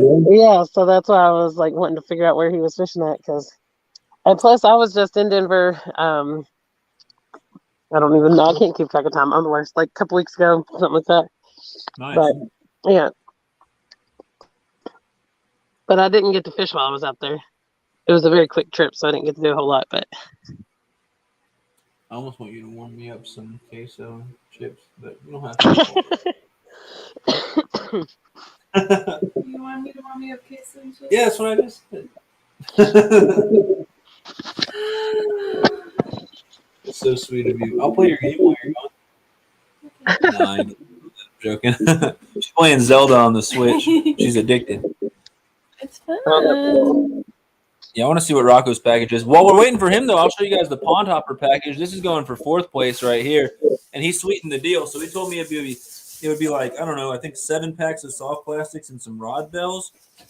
And let's see what all Pond Hopper threw in right here. So this is going to be for the 4th place person, which is crazy because, all right, so the 1st place, let me look at the prizes real quick because I tried to break it down smart, but 4th place is actually getting hooked up because the big fish winners they're just going to get a pack of off the hook baits and then a 3-pack of baits that I'm throwing in, so 2 jerk baits and a pack of soft plastics. That's all the baits they're getting. Oh yeah, and a cast cray slug bug. So they're getting some baits, but they're also getting a $50 Bass Pro card, so they'll be able to buy a ton of baits if they want with that. 1st place is getting a Bass Finder box, which is like 7 to 9 premium baits in a box, and it'll be like specific to their region and everything like that probably. So that'll be awesome. And they're getting some off the hook baits and a cranking and yanking package, which comes with some baits as well. So they're going to get quite a few baits for 1st. 2nd is getting a mystery tackle box and a pack of cast crate baits. I think that's all the baits they're getting, but they're getting a $25 gift card too. 3rd place is getting a mystery tackle box, $25 Bass Pro gift card, and some cast crate baits there as well. And then there's a ton of stuff I'm not even mentioning, like a lot of other like stickers and stuff like that going to all those people. But 4th place is getting the Pond Hopper package, which I'm going to be honest with you, it's better than a mystery tackle box because it's a lot more baits inside. And then you'll see what Rocco's package is. So 4th and 5th are still getting some good stuff. They're just not getting like the Bass Pro gift cards or whatever. So I wanted to keep it like Not to where 4th and 5th were just as good as 3rd and Whoa, 2nd, whoa, but to whoa. where they still had some good stuff. I'm only left for I 5 see. seconds. I put everything in receipt. Are the rod bells in here? Yeah, so here's the pond hopper package, and then when Rocco comes in, we'll show off his package. But this is actually pretty sweet. So what is it? 4 of these, which are little rod bells, like bells that can go on your rod, so that when you get a bite, you'll hear it. If you're, I'd have those. yeah, these are the good ones that actually have a clip. I got some that screw on, and I can't like throw them off when I get a bite, and they'll catch the line every once in a while, and they're just annoying sounding and all that. So those are good ones. And then Henry, I'm back doing biology homework. Good luck with that, man. You need help, let me know. I'm a biology major. So got some soft plastic power jerk shads right there. He's a big fan of those guys. These are all from Pond Hopper, and these are going to the 4th place. So 4th place is still getting a great package. We've got, dang, what color is these? Green pumpkin chartreuse swirl, Strike King shimmy sticks. So a pack of those. We've got some pack of crawls and green pumpkin candy by Netbaits. So tons of soft plastics. We've got some more right here. Super Salt Plus Cotton Candy Chartreuse U-Tails by Zoom. Ton of those in there. The color's wild on that one.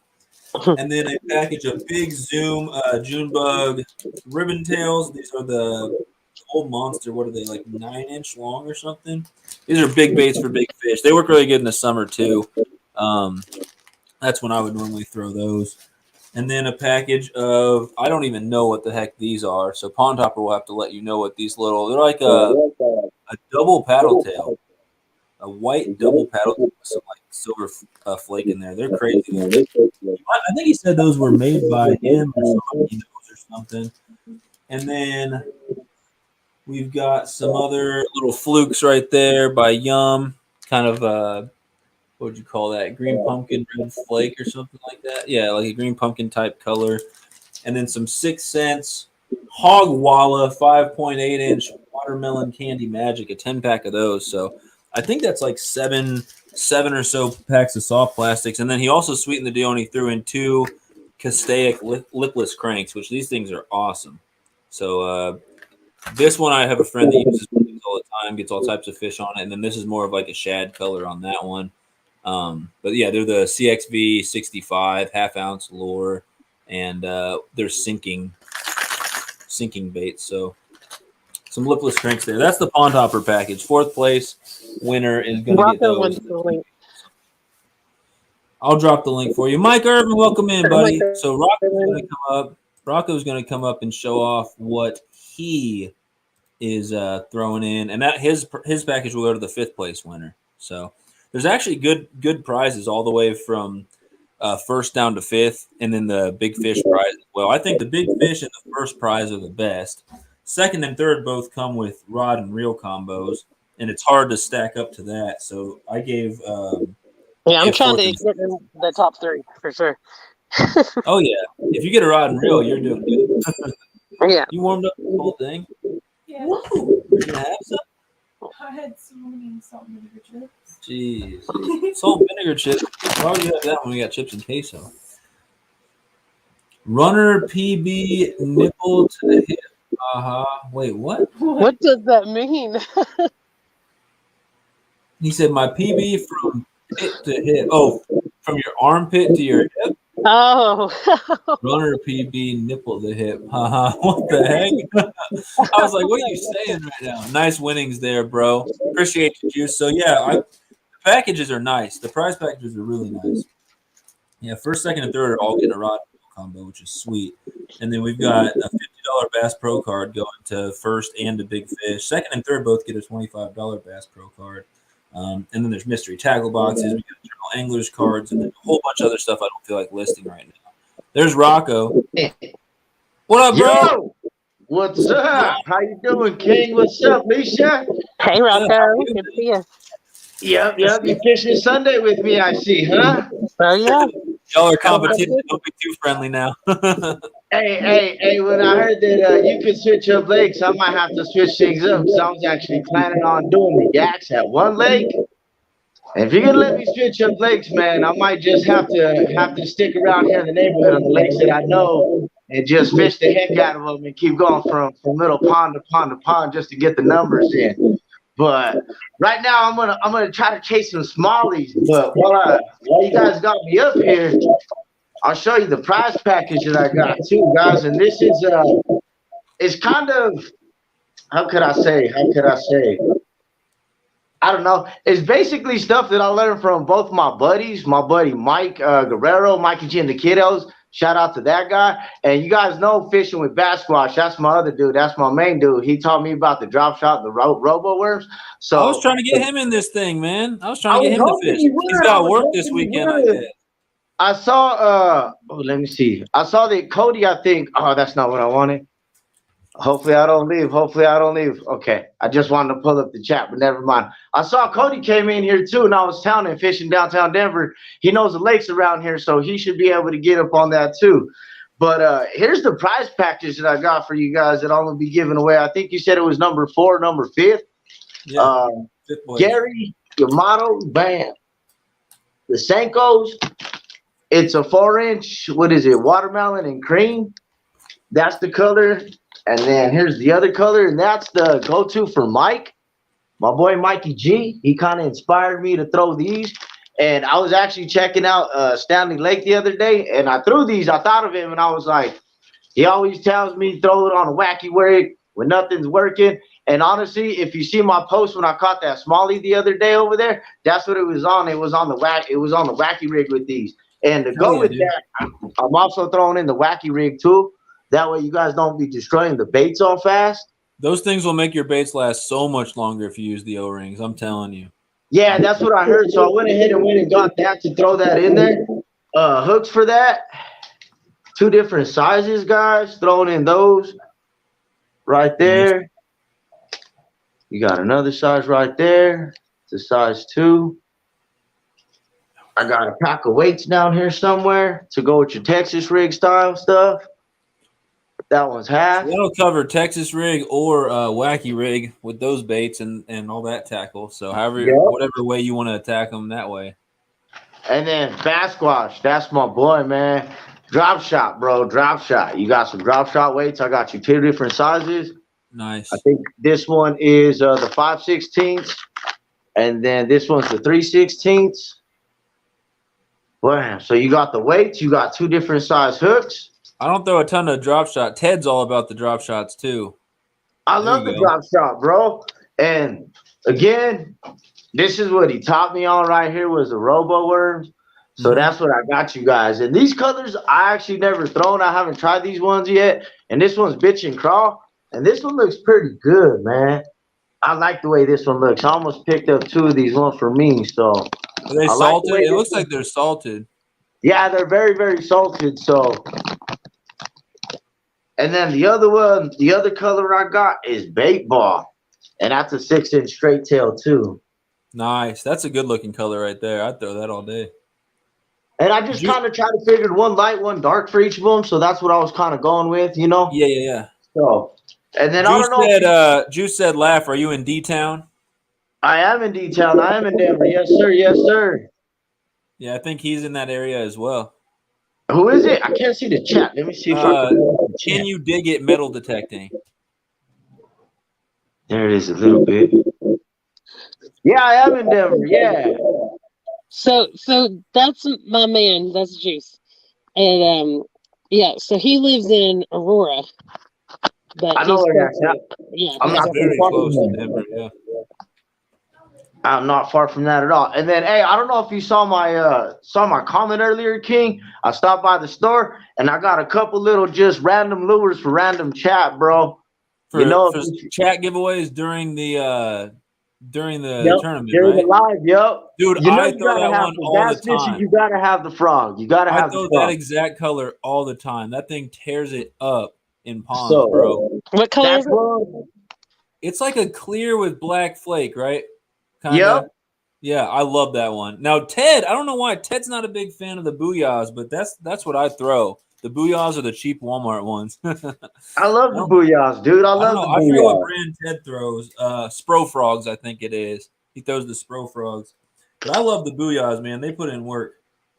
Hey, we got that one. I just kind of picked some random lures just to give away. Shad. That's a nice one. That's like what, like kind of a rainbow trout color or something? Yup, yeah, exactly. Yup. And it's 9 to 11 feet slow rise. So we got that one. That's a good multi-species bait. Little sinking rattle trap, little Rapala. Oh, yes, sir.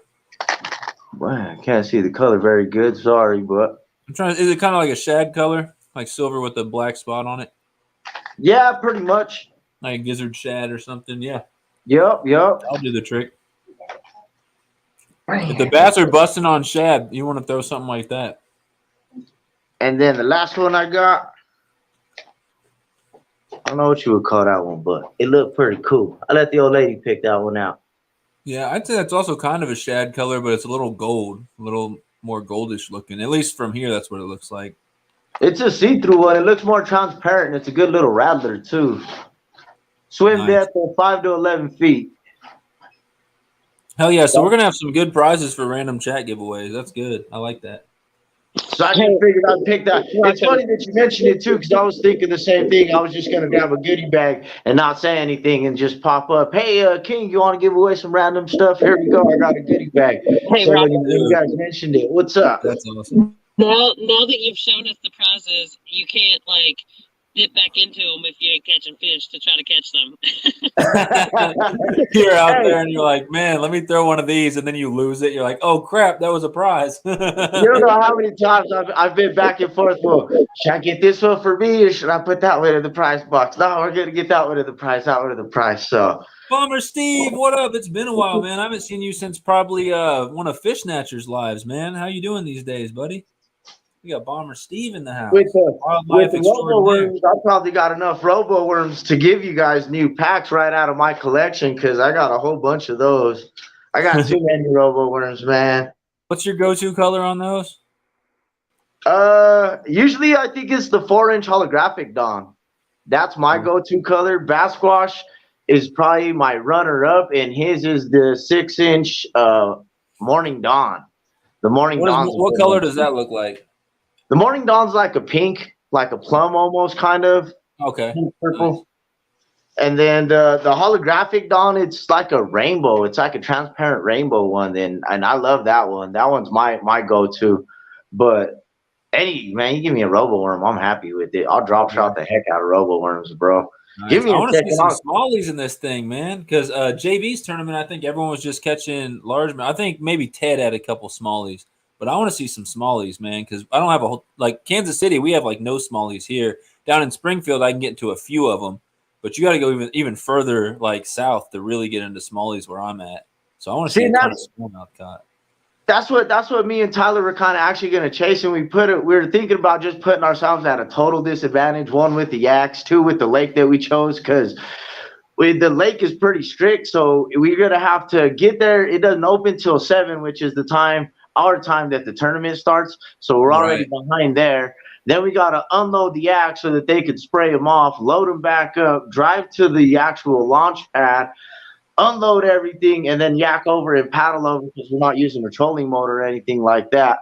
We're gonna paddle over, so already it puts everybody else, already in the water if you're bank fishing, an hour ahead of us and stuff like that.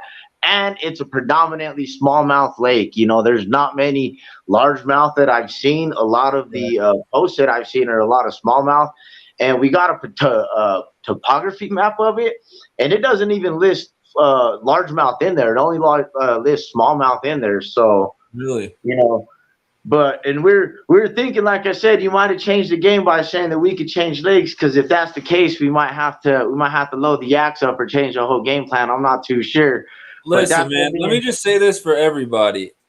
From 8 to 2 Central Time, whatever that is in your time zone, I don't care where you fish as long as it's not private water or a pay lake. I don't care how many times you switch lakes. You can fish as long as you want. You can leave and come back. I don't care. It's a free-for-all once it starts, as long as you follow, the rules and everything. So you can switch lakes 3 times, man. Go to where the bite is. I don't care.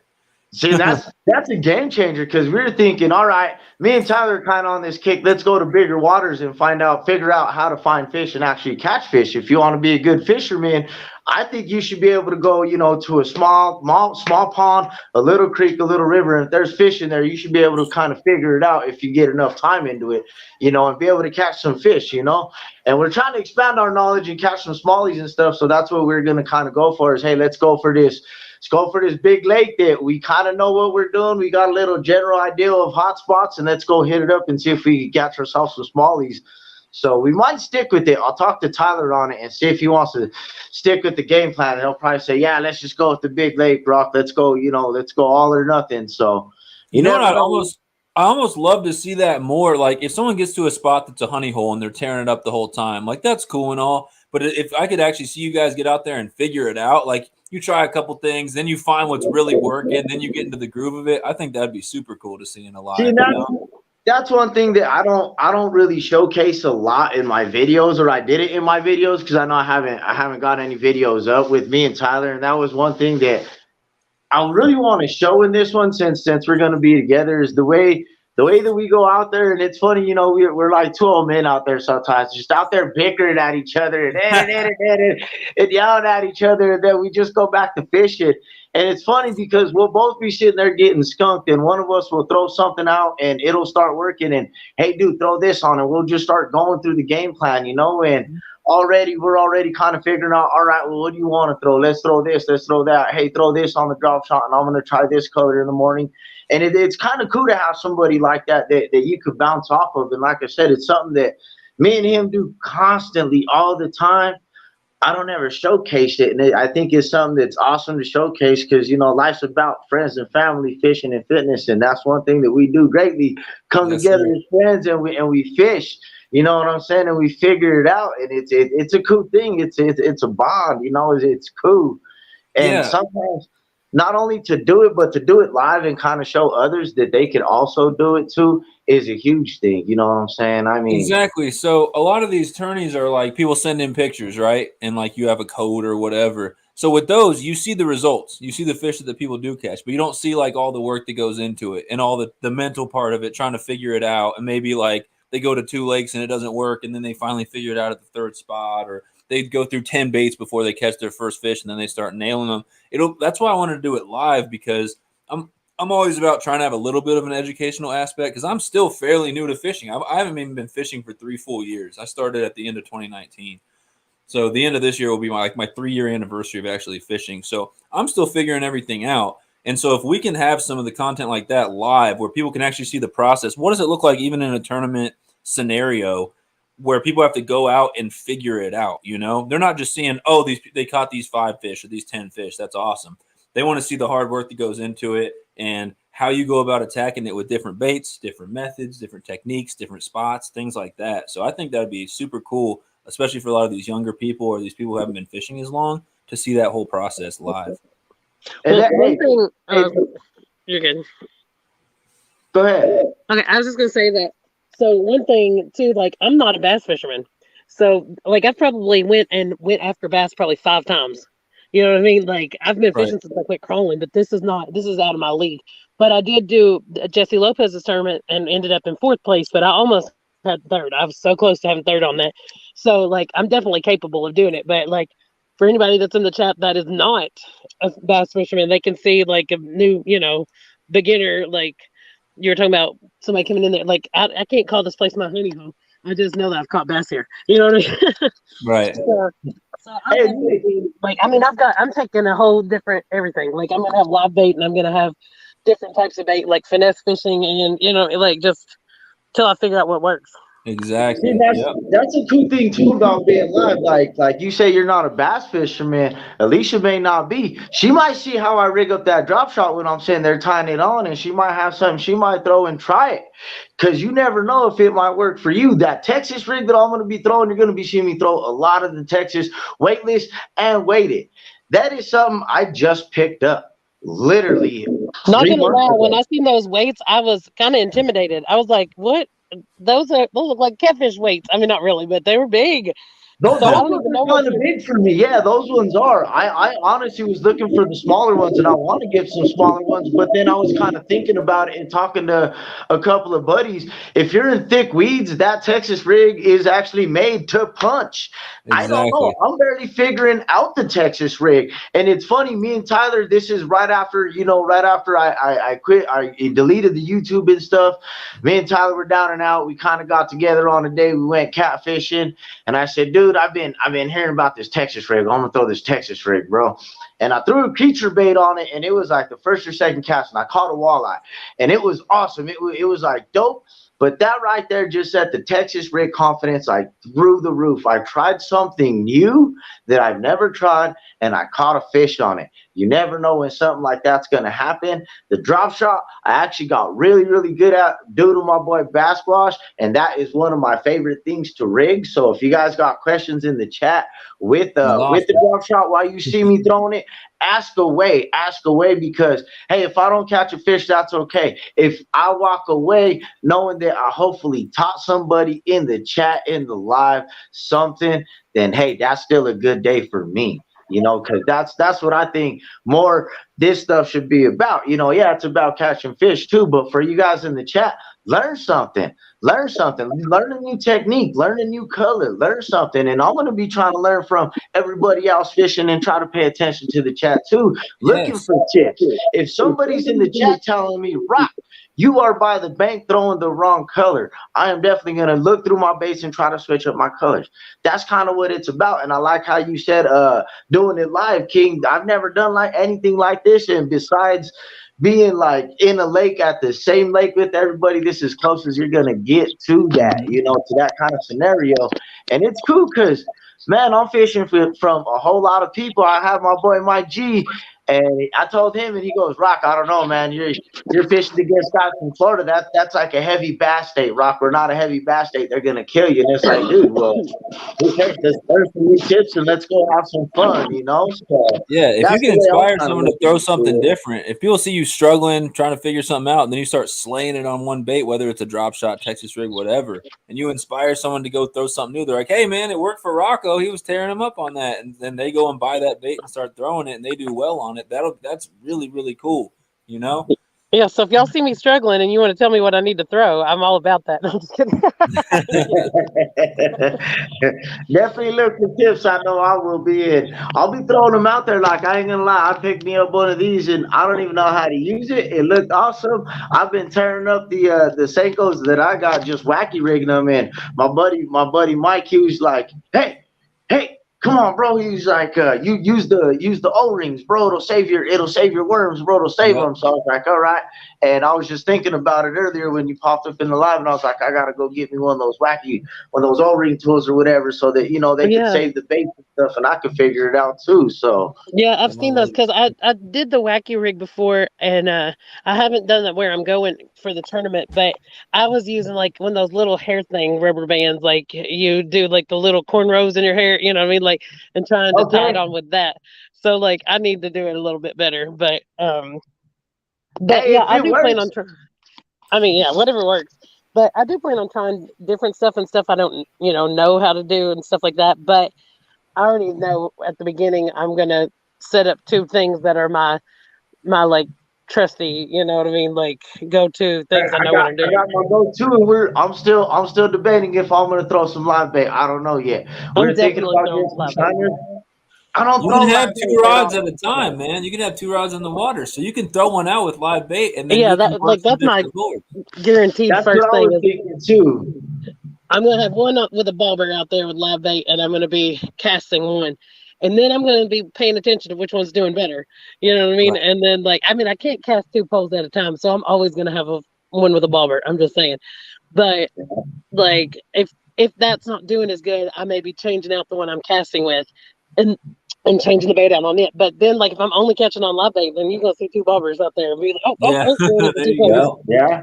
Let's see what's going on down here. You said a cone weight. I'm guessing he's talking about like a bullet weight on a rubber worm. So, like, some probably soft plastic stick bait probably works for me most of the time. Might switch to a Rapala or maybe a popper. Usually successful with the bass. He said that's down in Florida and Louisiana. See, everyone's got their different way of doing it. Everyone's got their confidence baits, and it's just what they've caught a ton of fish on. So if I go and throw jigs, like actual big bass jigs, I don't have a lot of confidence with those. I'm only going to work each one for so long before I'm like, this ain't working. I'm switching to something else. But if I'm throwing a black with blue flake wacky rig or Texas rig worm weightless, or I'm throwing a topwater frog, I've caught a lot of fish on those. I know that I've had success on those. I'm going to fish them way longer before I give up, if that makes sense. So confidence has a lot to do with it. Yeah. And so you get confidence in a bait, you're going to fish it longer. You're going to try. That's why I'm going Ned rig first. I'm doing the wrong thing. Ned rig is another one too that I have a lot of confidence in because I've caught a ton of fish on Ned rig. Yeah. So then you're more likely to fish it longer, which means you're probably more likely to catch something on it. And then it's a cycle. Then it becomes even more of a confidence bait. And that's why you got to take yourself every once in a while outside of your element and throw something you're not used to throwing. I know I didn't like topwater for a while because I hadn't caught anything on it because I hadn't used it long enough. I was always like, oh, I'm not getting anything. And then I did a live one time fishing just with worms in my neighbor's backyard. And I was like, should I fish for bass? And everyone in the chat's like, yeah, do it. And I'm like, what should I use? And someone said throw a popper. And I'm like, Another oh, one I of my don't want to friends use just came in. topwater. Caught it right there, right by the dock. Hey, and I was like, easy. all right. What's Easy up, digging. What's Papa? going on? But yeah, like, so my plan is I'll have that one with the live bait, which I'm taking more than one type of live bait too, but I'll have that one sitting out there and then I'll be casting my Ned rig. But like, if I'm not doing that well with it, of course I'm going to try a couple different locations, stuff like that around there, but then I'll be changing that out. So I wanted to ask you too, we're allowed 2 rods, but could you have rods already set up with something else, or do you just You can have as many rods as you want. I don't care. Only 2 in the water. Yeah, okay. Only 2 in the water. What up, James? We got Cranking and Yanking in the house. He's fishing tomorrow. John was in here, James, and he said that his money's on you for the whole tournament. So Hey, John's Elvis, I'm going for you tomorrow. Well, I can't remember who I was going tomorrow, but I still think I'm picking you. Hey, King. There's the morning dawn color. You'll be seeing a lot of that color right there. That's the Robo. That's Basquatch's color. And again, you'll be seeing me throw a lot of Robo worms, man. I love Robo worms. Usually on the drop shot. And then I'll show you the holographic dawn too. Yeah. And this is my go-to. I prefer the 4.5. Going for smallies, I hear you want to dummy it down. So yeah, I've caught smallies on throwing... tiny little baits, man. I catch smallies on trout magnets all the time. Take that one out because the wrapper don't do it justice. What color is that? That's pretty. Color. That's the holographic one? Dawn. Yeah, holographic dawn. And that's my go-to. That's my go-to Robo. And so you hook with the drop shot, because I don't use drop shot a lot. I know Ted uses it a ton. You hook it kind of through the end, right? Like kind of through the head or the nose or whatever of the worm? Yeah, why don't you show us a setup or do you hook it through the... Because Rocco, I don't got a clue. I know what it is, but I don't know how to set it up. I didn't want to ask people what they're going to be using tomorrow because I didn't want to talk strategy and blow it for anybody. No, definitely. Usually, once I got my hook, I could go get my rod. Give me a second, and I'll go get my rod, and I'll show you kind of how I got it set up, and I'll rig one of these up real quick. Heck Give me yeah. a second. See, like, I didn't care. Like, I shared what I'm doing, and I'll ask people what they're doing because the truth of the matter is we're fishing different states, different waters, different, exactly. You know what I mean? And like what works for you won't guarantee to work for me. Give me a second. I'll be right back. That's one thing I learned with YouTube, like, especially when I got into the catfish community, is like I started watching it and I kind of started sucking, like, compared to how I was fishing before, because here I was watching these people fish the Potomac and my water's not like the Potomac. So, like, I'm trying to use the setups they're using and they ain't catching nothing in my lake. Right. And, you know, it took me a while to realize, like, you knew what you were doing before YouTube. Stick to your roots. You know, yes, I've learned and I've expanded things, but, you know, don't get so stuck on what everybody else is showing you works where they're at, because it doesn't necessarily work where you're at. Yeah, if I go out and throw some eels out in my parents' lake over here, I ain't gonna catch anything. There's probably there are no eels in there. That's not natural forage food for them. The fish are gonna look at those and be like, "What the hell is that?" Right? Who moved this guy in? If you guys were all fishing the same lake, yeah, I wouldn't be like, "Oh, so where's everyone fishing? What are you throwing?" But that's a good point you make. I mean, you're gonna be states and states and states away from most of these people who are fishing them. Yeah, and weather's gonna be different. Like, we got people fishing 90 degrees and people in 69 degrees. You know what I mean? Like, it's just gonna be, it's not the same. Like, what if you were everybody like if somebody says, "Oh, I want structure this," whatever, like people.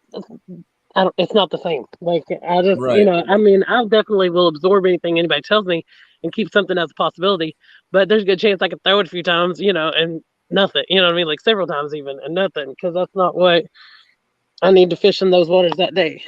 Yeah, I'll make a point to ask everyone like what they're using and where they're fishing. I don't need to know the exact location, just like what state they're in, and hopefully I can help some people in the chat. Like maybe someone in the chat's in your area and they're like, "Oh, that's working pretty well for them in my same region. Let me try that." But Right. you're all fishing different places, so we're not going to be ruining anything for anybody or like burning anyone's spots or anything. Yeah. Different settings. Well, that's like I don't know a whole lot about metal detecting. I don't have a metal detector, so I haven't gotten into I think it. if you ever did it, you'd get hooked. Probably. I could be wrong, but it's a. I mean, it's kind of like pretty quick. Did you mess around with it before you started on YouTube? No, like I owned one, but I didn't. Like I tried to take it to the beach. I can tell you this embarrassing story, but I took it to the beach and I thought that it was yelling at me because I was getting it too close to the ground. Like those could have been targets, and I don't even know. Like I didn't find a thing. I didn't find anything. The only time I for sure heard it beep was in a log that somebody had screwed a screw into. And, well, it's working then. Yeah, it did pick up the sound. But I had a horrible experience, and like I was kind of sad because I'd wanted to do it since I was a little girl. Like there was when I was at my elementary school, I stayed after and worked in the daycare center, and this guy came out with a metal detector after school hours, and he was out there with it, and he like showed it to us and showed us the coins he was finding. It, you know what I mean? Like I just thought it was really neat, but I didn't ever get into it until I started watching it on YouTube and was like, man, I got that detector out there. Like I'd like to, try it and then talking to Juice and stuff like definitely escalated real quick into me hunting every day until I got sick. And then, yeah, right now I'm just trying to get better from being sick. And like, I did go out for a little bit today. And then I went out for like a minute or two yesterday. So like, I'm getting my strength back up, but like, you never know what you're going to find. And I found some really awesome stuff. Right on Easy said happy casting to the panel. Yeah, we're going to have a panel of people fishing tomorrow and Sunday. It's going to be awesome. So I hope everyone does well. Yeah, and I'll be sharing the tournament on my channel too. She dropped out again. Dang it. I didn't do anything, I swear. She'll be back. Yeah, I have the live stream for tomorrow and for Sunday both posted. If anyone wants to help share it out, that'd be awesome. But I'm expecting tonight there's a ton of people live. And we're not actually fishing; we're just kind of talking. So I expected some more people than this, but definitely didn't expect as many people. I'm sure tomorrow and Sunday there'll be some peak points where there's like 30, 40 people in here, if not more. All watching the tourney and stuff like that. If it goes well, so it should be pretty awesome. It's gonna be a ton of fun.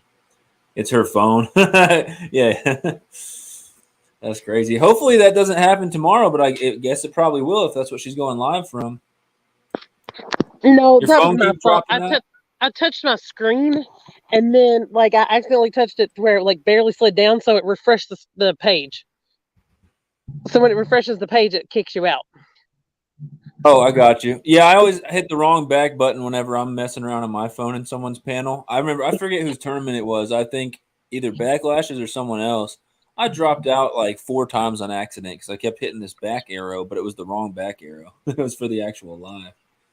So I'll give you the heads up for Sunday. Well, it'll be 9 for you, right? Yeah, it'll be 9 here. But I'll give you the heads up. If there starts to be like an echo or a weird sound on Sunday, it's probably me. So actually, Louisiana, I'm not sure what time. Yeah, I'm getting a little echo from yours. I'm not sure if Louisiana, where you're at, if that's Central or Eastern. That might be Central time too. I was thinking Eastern, but I could be wrong. I guess Louisiana's kind of straight down from us here, right? In the Midwest. But yeah, so usually like you can let me know and I can leave and come back in and it'll fix itself. Or sometimes I'll mute myself for a while and it'll stop. But if it's like weird and echoey, like, and you're trying to figure out who it is, check me first. Okay. So like if you have an echo, like I know you've had people on panel and stuff before. I don't know if you've hosted a tournament and had this many people on your panel or not, but whenever you have that echo problem, like, because it might not be me, you can work your way around and mute people and figure out who the echo, who the person is. Yeah. But I'm just saying, start with me if it's. Well, it's been easy to tell that it's you tonight because every time sound comes through yours, because you're not on screen, it shows those lines around your profile picture. Yeah. Like right now when I'm talking, I can see. Yeah, exactly. You know how to know it too. So like right now, because I knew you were talking to me, I didn't mute it because I was waiting to say something back. But like when you've been talking to somebody else, I've been muting it so that it won't do the echo thing, and then just unmuting it when I want to talk so that it won't do it. But if I'm out there fishing, I won't be able to come over, and mute it. So if you need to mute me or, something like that, you can, or, I should be close enough to my phone that if you say, hey, Alicia, Right. Especially because that's Sunday, right? When there's a ton of people, like 11 people on panel. Because you're fishing. Yeah. Yeah. I'm back. I'm sorry. I didn't want to interrupt you guys. What you got for us? All right. So usually I just rig it up. There's my little drop shot hook. And then I'll rig long. So I don't know, about 2 feet to my weight there. And I'll start off long with my weight. And up here, I'll tie my polymer knot. That's the polymer I always use. I can't tell. There we go. If it's in the angle. And is what I usually do is after I tie my polymer is I'll bring this tag in before I tie the weight back through the eye of the hook with the shank forward. That way the hook sits like this and not sideways.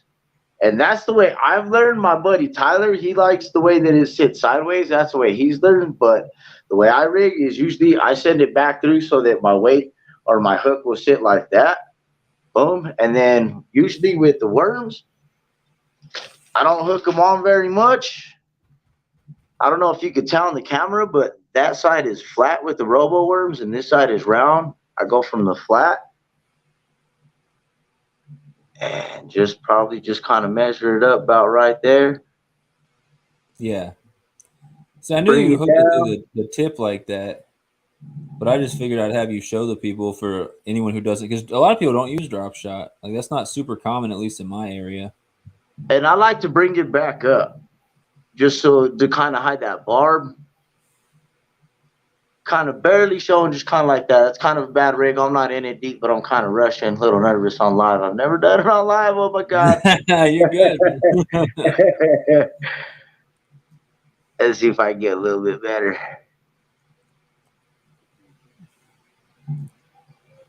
Wow. That'd be all right. Yeah. See, I like it like this. Now with the robo worm, as you said, it has a lot of salt, and one thing that I've learned is salt helps it sink. So this one's going to sit more along the bottom.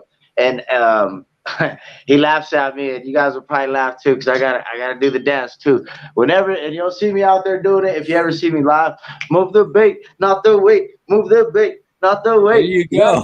That's how I remember stuff. When you're finessing, that's the key to it. You want to move the worm.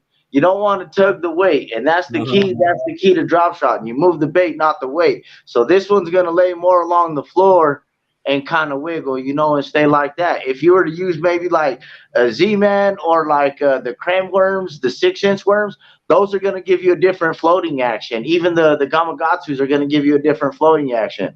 So, just see what works for you and stuff. See what is hitting and stuff like that. See what you're comfortable with. Again, I learned on robo worms. So if I'm drop shotting 90% of the time, I'm throwing a robo worm on it. My other go-to is big baits. Big bites, I think. Big bite baits. That's my other one that I usually throw. Yep, big bite baits. That's the one. So yeah, so I got 2 questions for you then. I got 2 questions based off what you just said. First off, how long of a leader do you have, and does it depend on what you're throwing between your hook and your actual weight? How much? Not really. For me, it doesn't depend on what I'm throwing. It depends on where I want to fish the column. Okay. So, or if I'm getting snagged up a lot and I'm starting real long, then I'll start to shorten it up. And I'll kind of adjust as I go. If I'm constantly getting snagged on weeds and stuff like that, I might shorten it up. But usually I like to start long and then I can shorten up, because obviously you can't start short and then lengthen up if you need to. And if you're using more of a floating bait too, again, you could fish a different part of the column depending on how long that leader is. If you got a 2-foot leader, you might be able to let it float slowly as opposed to a 1-foot leader. Now you're fishing down off the bottom more. So it just kind of depends on your depth more, and I guess your circumstances, what you're fishing too. So, and that's just my opinion. You know, again, I've only been drop shotting for about a year, and hey, I'm still new at it too, King. So I'm trying to learn everything I can. And believe me, man, I started off fly fishing, really, dude, and I picked up Texas rigging, I picked up drop shotting, I picked up so much thing in literally the last 3, maybe 4 years, you know. So I'm still pretty new at it, and I just watch some stuff, mess around with it, and see what works. Basswash came across and showed me this drop shot rig, and I love it, man. Again, he showed me on the morning dawns. Those are his thing. I found my thing. I like the holographic, and I prefer the 4.5 inch. Everybody says you should throw 4.5 inch more for a smallie. I catch largies on 4.5 inch all day. Yeah, that's what I was going to ask. Was like, I think of the drop shot as more of like a smallmouth targeting bait than largemouth, but you catch largemouth still on drop shot, right? Dude, when I first got into bass fishing, all I did was drop shot, and all I caught was largemouth. Honestly, the only smallmouth that I have caught is on the night bite with Tyler, and I caught like a little baby minnow smallmouth one time with Cody. Other than that, me and smallies, we're not really acquainted. I've never really targeted them. I've always went after largemouth bass, but it's what's readily available, because when COVID hit, that's when I stopped going out to the little creeks and stopped trout fishing so much and stopped going out west. And I started figuring out the little ponds and what we're in around town. And that's when I really started getting into bass fishing. Nice, and that's when I started drop shotting, and I met Cody from fishing downtown Denver. I met him, and he showed me about that worm on a jig head. And I ain't gonna lie, you're probably gonna see that get thrown too. And that's one of the simplest, most effective ways to catch any type of fish, not just bass, man. Trout worm or like a Senko? Like a little cram worm, bro. A little trout worm. The little small cram worms, bro. Throw that. Those tear it up for trout and bass, man. Like smallies, that tears it up. Bro, if you throw those little crappie magnet jig heads, bro, those work the best, bro. Get you some of those and get you their little 4-inch cram worms, bro. And I'm telling you, dude, they'll catch panfish, they'll catch trout fish, they'll catch batfish, catfish, any fish you want to catch. They'll catch. Did you say batfish? All the fish, yeah. I'm telling you. All the fish, man. I got a real question about this drop shot, though. So, do you think you're more likely to lose your worm? Because it looks like a thing's barely on there. If you rig it right, no. I've gone through 2 or 3 bass with the worm. Sometimes it goes. It happens. So, yeah. If you can get it right through the center, it's best. But I've thrown that thing, and I've flung it a couple times thinking, oh damn, there goes my worm. Brought it back in, and it's still on there. So the kind that had the flat side on there, you put it through like where the flat side was up against like the hook, and the rounded side was out. Was that right? Yeah, exactly. Okay. Yep. You could call the flat side the bottom of a robo worm, I guess, and you want to hook it through the bottom and go through the nose. Mm-hmm. So what if it was a worm that was like two-toned? That's like 2 pieces of plastic. You know what I mean? Like you got a color on one side, and a color on the side, and so you got like a seam up the middle. Then where would you stick it? That one, I don't know. I've never really tried that, to be honest. Because sometimes I wonder, just like even with my my Z-Man Ned rigs and stuff like that, like, you know what I mean? Sometimes it'll be 2 colors to it, and it's got a seam up the side, or any of them, the worms, got a seam up the side. And I just wonder if it matters where that seam is when you hook it on your hook. Anytime, not even a Ned rig, just ever. Because like with this bait right here, exactly. You got that seam right up in the middle, you got the green there, and then you got the white there.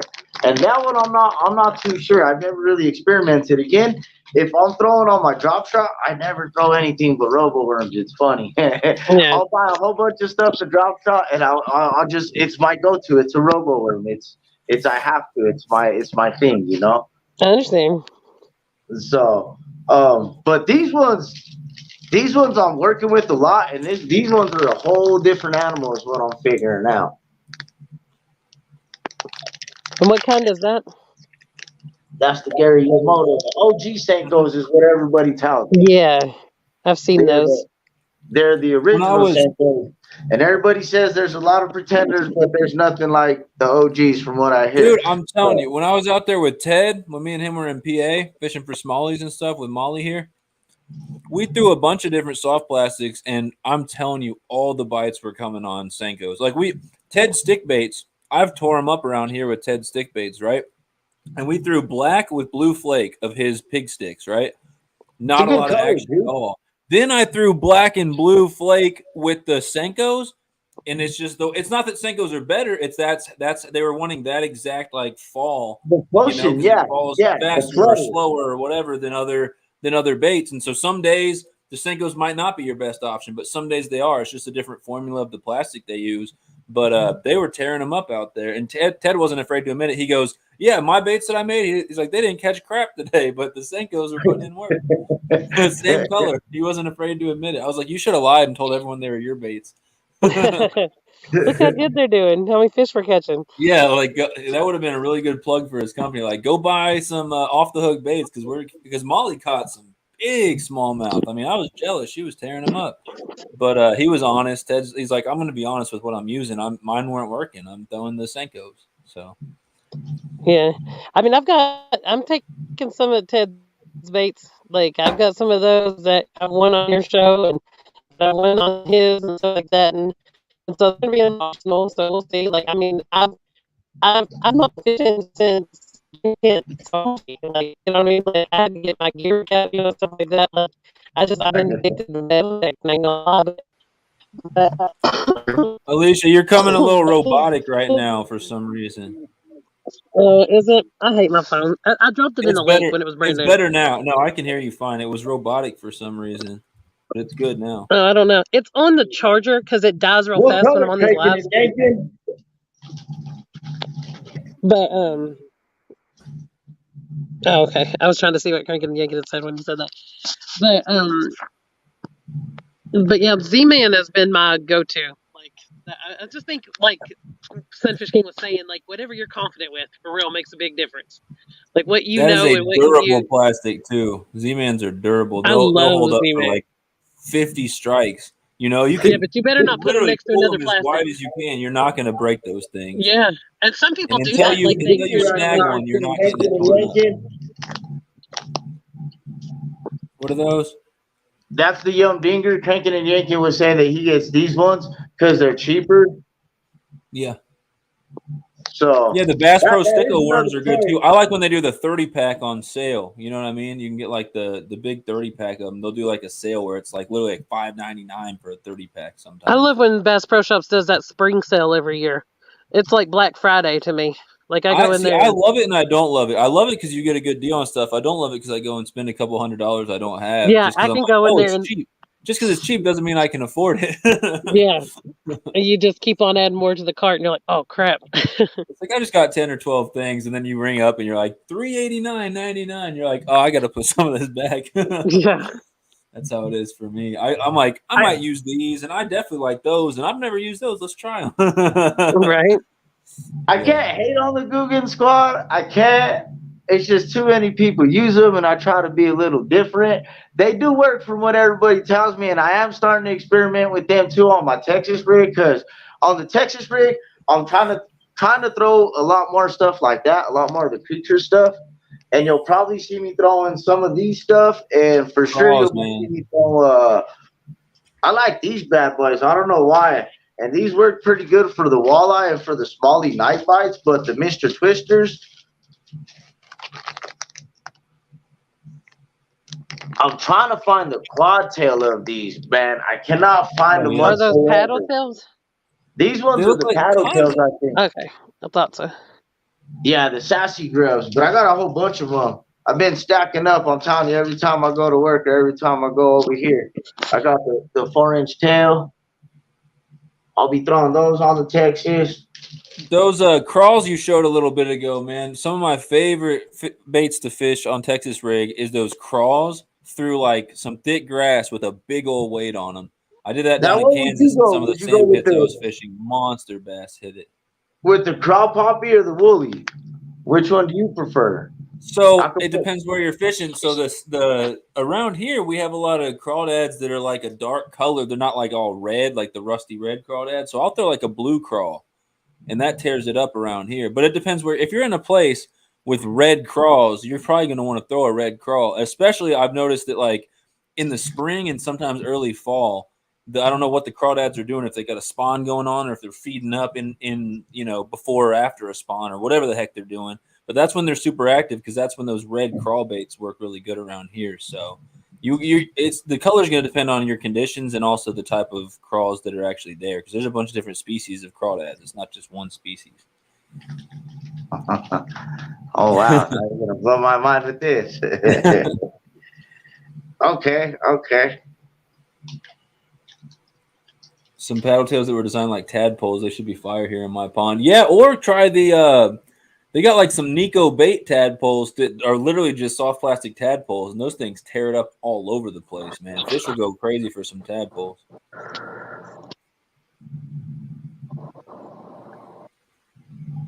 Green natural color crawls are superior here. When I went out to Wichita, though, blue crawls were getting it done. The only fish I caught that day were on blue baits, blue sticks and blue crawls. I have started to experiment some with Google, Henry. So, like I said, I don't badmouth them. I just don't use them a lot right now. Guggen's not even. I used to say Guggen was overrated, but here's the thing: they're overrated by the fanboys, but they are underrated by the haters. There's so many people that hate Guggen just because they're like so many people love them. Here's my stance on them: they're good baits. They're not baits that aren't going to catch nothing. Like I've used Guggen baits and caught fish. They're good baits. They're not like the best baits. They're not like the hype that a lot of people have is not really worth it with the Guggen baits. I say just look at it like any other bait from any other company. Now, if it's $3 more than a comparable bait by another brand, I'm not buying. I'm not spending the extra money because it's not something crazy special. But I'm also not going to not fish something just because it's Guggen. Like a lot of haters out there. Because I've caught fish on Guggen baits, but they're not a magic. You're not going to throw them in the water and like, oh, they wouldn't buy my other baits, but I threw some Guggen in there. And then Guggen does get crazy sometimes with like they sell their own worms now, like live worms. You don't need to buy Guggen worms. Go buy the little Bill Dance worms that are $3.99. Man, I'd rather the Canadian night crawlers all day, bro, all day. I like to collect my own, but we ain't had rain and I don't know how long, so I can't collect my own right now. I think that's a big reason why I haven't. Go ahead. I haven't been fishing though, is because like I always because I fish so much, it gets expensive if I try to live bait all the time. You know what I mean? So like I collect my own, and I just haven't been able to since spring because it's been dry. Like our ground is dry. You know what I mean? Like I can't even go collect worms right now if I wanted to. I feel that usually I just go to Walmart because I'm like, I'm gonna be fishing for 12 hours if I go out there. So I can't even collect enough worms to make it worth it. But when I do collect my own worms, they tend to get more bites because that's the type of worm you have where you're at. You're not buying some Bill Dance worms that came from, 5 states away that are a completely different subspecies of earthworm. Have a farmed worm that's exactly. Not even like they like the natural, like that's what I definitely prefer. But I guess when I metal detect and stuff, like I find some worms, but I haven't been finding, like, because the ground is so dry, like it's just brittle. So welcome in, Dusty. And then red worms versus night crawlers are going to depend what I'm fishing too. So like when I catfish at night, if I'm using cut bait, live bait, whatever, I usually will have a couple rods out with worms. I'll put one with red worms, one with night crawlers, and sometimes some does better, sometimes other does better. If I'm fishing a big lake for like spotted bass and smallmouth, I might drop shot, big night crawlers right under the boat, and I've caught all types of catfish, bass, everything that way, even big sunfish, panfish, stuff like that as well. But if I'm fishing from the bank and I'm trying to catch panfish, I'm more likely to throw those red worms. Or if I'm fishing for trout, I'm more likely to throw the little red worms. They have a lot more action. They wiggle around like crazy. So like I can't even say like I like red worms better or I like night crawlers better. It literally depends what I'm fishing for and how I'm using it, if that makes sense. Yeah. Like which one I'm going to bring out. So I usually, when I go to store on a worm run, right, I always buy both. I'll buy like 4 things of red worms and 2 things of night crawlers. And it just depends, what I'm doing. See, I always get the night crawlers, dude, and I don't ever throw the whole night crawler on. I just always throw just enough to cover the hook and just make them last. And I don't know, man, it always works for me, no matter if it's trout fishing, pan fishing. I mean, and that's the way I've always done it. I've never really used the red worms. I mean, really, so I just think they got more action, and sometimes. Like if you're fishing for little bluegills or little green sunfish or something, sometimes I feel like they're almost scared of that big old night crawler. But then again, you say you just put the little piece on. Like there's not going to be as much action, but it's still going to smell like a worm. It's still going to look like dinner to them. You know what I mean? just make it more look like a grub, bro. That's what I kind of think about it. Like these plastic grubs catch them all day, so why wouldn't this real little grub worm looking thing? The other thing is, if you go out on a 95-degree day, I'd get red worms because night crawlers don't last as long. They get nasty way quicker. Oh, way fast. They really do. Fast. Yeah, even in the fridge. So in the fridge, night crawlers will get moldy and die and get all wet and gross, like way quicker than red worms will. Or out on a hot day. No matter what, red worms always last longer to me than night crawlers. So we got a bunch if you're going to go use them up in a few hours, then you're fine. It doesn't really matter. Or if you're out there on a cool day where they're not going to melt, then it's fine, either one. You know what I mean? Yeah. So there's pros and cons to both. What up, Lloyd? Hey, we got CVA or Catfishing Fresno in the house. What's going on, buddy? Henry, I agree. I've had them for months, almost a year. I've had night crawlers in my fridge. Fresno, you were looking at if you had to have a good temperature, you're fine. You're fine. But at my apartment, they always get nasty.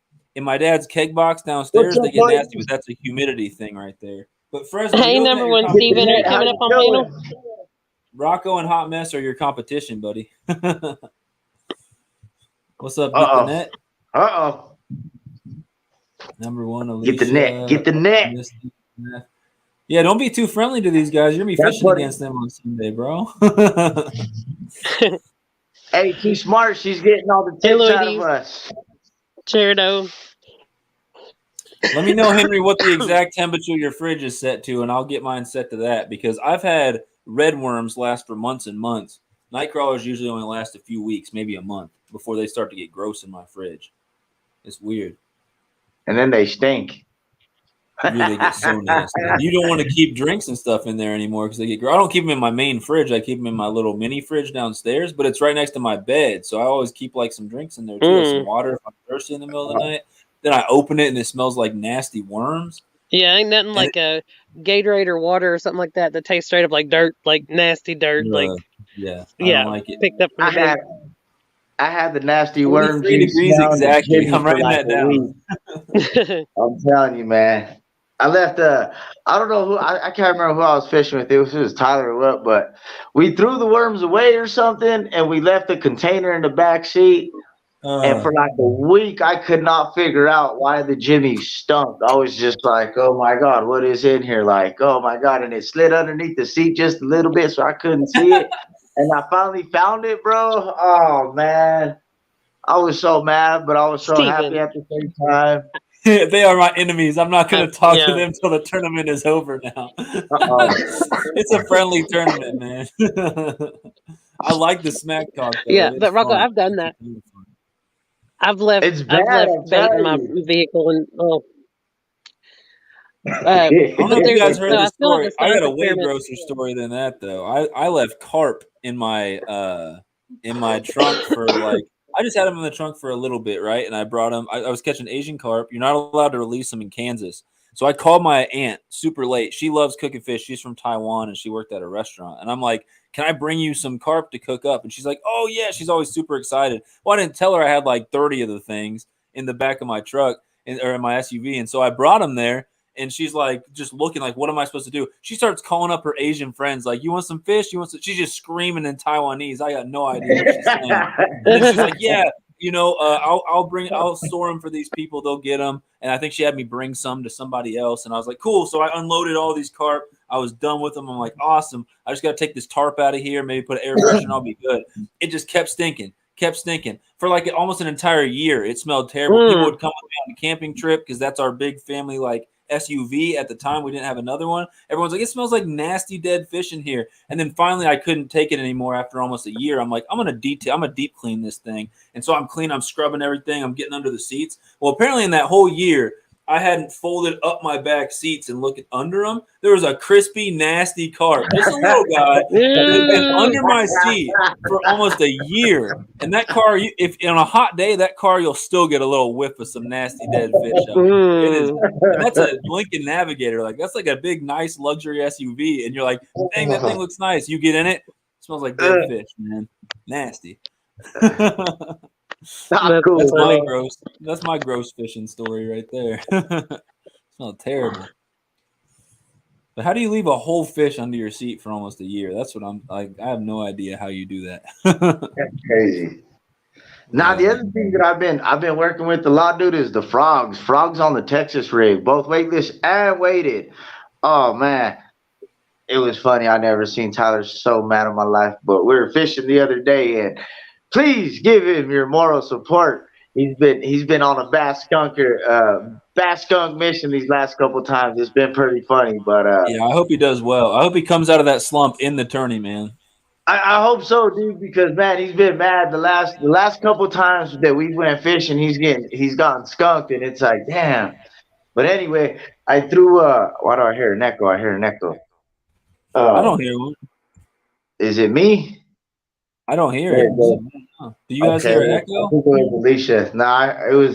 I think it was Alicia because I think she muted. But no, I threw it on a weighted Texas rig. I think it was a power bait frog, and I threw that on a weighted Texas rig. And I just kind of thought to myself, all right, let it fall, hit the ground, jump, and then take off with it. And it was the coolest thing ever because I executed it perfect.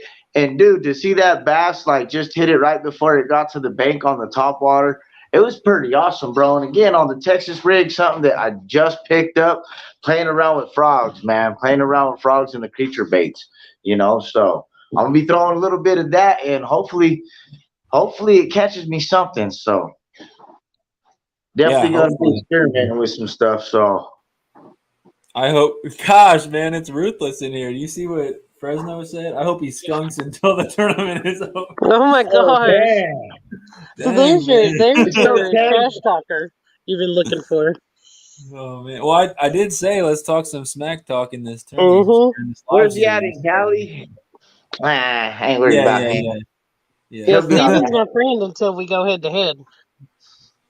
Then I wanted to fish the same day as John Euler, so I think there's gonna be a lot of smack talk. I can't wait till Sunday. There's gonna be a ton of trash talking. It's gonna be awesome. Yeah. Oh, that's the other thing I gotta ask.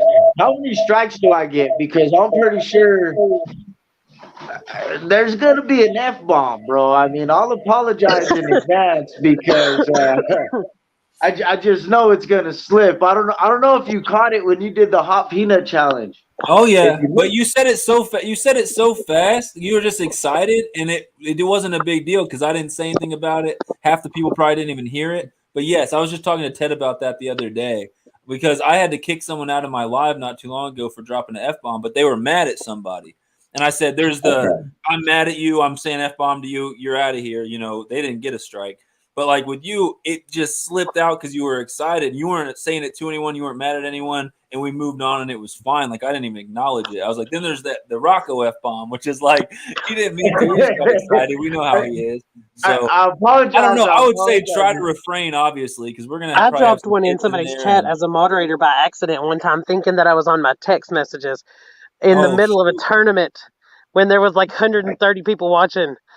And I was like, oh my gosh. But I said this effing bathroom was locked too. Because every bathroom was locked in all of Louisville when I'd gotten out of the state fair. And I just had to pee so bad that like I was literally going to go in the middle of the parking lot at that point because it's going to happen. You know what I mean? And so that was like my last case like that I could pick. And I went to that one and it was locked too. And I thought I was on my text messages telling my friends that one was locked too. And I told everybody in chat, like, whole tournament shut down for a second and was like, "What was that?" I was like, "I'm so sorry." I was dead. So Rocco, we got two minors who are fishing, and then I'm sure a lot of people watching will be underage, right? And I try to keep my channel family friendly as it is. So obviously, I would say try to refrain. But anyone who's been fishing with me outside of when I'm on YouTube knows that I tend to say some things too sometimes that I wouldn't that I wouldn't say on panel. Molly right here knows exactly what I'm talking about. And so, I mean, we're all human, man. I'm not going to kick you out of the tourney because an F-bomb slips out. But if you go on like a crazy rampage and come up to the screen like your phone and start cussing everyone out, I'm going to have to be like, yeah, we had to let Rocco go. if you see the mic muted and you just see this, you probably know what's snapping going rods over your knees and stuff. You probably know we're what's going to let going him cool on. down for a little bit. Either that or you see something like this with me and Tyler going at it, because man, me and that guy, we have a blast, bro. It's if so that happens, fun, I'm just gonna put you guys on the big screen for us all to watch. Sorry, side bets. Who's got to win this fight? It's cool going out with him, you know. And man, we have some adventures. And just to let you guys know, I'll probably be doing some throwbacks. The night bite episode with me and Tyler 1 and 2, I'll probably be throwing up hopefully here soon if I still got them on my computer. Night bite episode 3. Oh man, it's gonna be something nice. He was showing me some pictures on some things that he did to a couple things. Good night, Henry. Get some sleep, man. Good luck in the tourney. And make sure that Ethan is fishing too. He's not going to be wearing a banana suit or anything weird. Is he fishing tomorrow?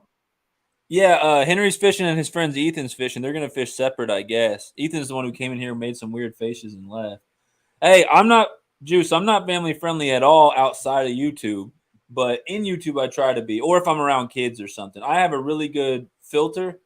Unless I'm just like around, just friends and family, then I am unfiltered completely. So it's like night and day. That's the thing with me is I don't have a filter usually, and you probably see it in my videos sometimes. And I don't mean to, and I know it kind of offends somebody, but at the same time, I want you to know it's me. If who you're gonna follow, it's gonna be me, and that's kind of who I am. That's how I talk. That's how I talk. I remember some of your first videos, man. Before you were coming into lives and stuff. I was like, yep, every other word sometimes was an F word. Yeah, I know. Like when I get together, sometimes the one with Gunner, that one was bad. That was a fun one though. He hooked into that big old carp, dude. That thing was massive, bro. It was like 10 pounds or something, dude. I miss fishing with that guy sometimes. He's pretty fun, But that's another thing is I've learned and picked up so many things from all the guys that I've picked up, dude. It's awesome, bro. It's awesome, and you'll see me showcase it, probably all of it, come Sunday. If you see me throw a Carolina rig, that's because of Gunner. If you see me throw a drop shot, that's basically because of Bass Squash. If you see me throw a worm on a jig head, that's because of Cody from fishing downtown Denver.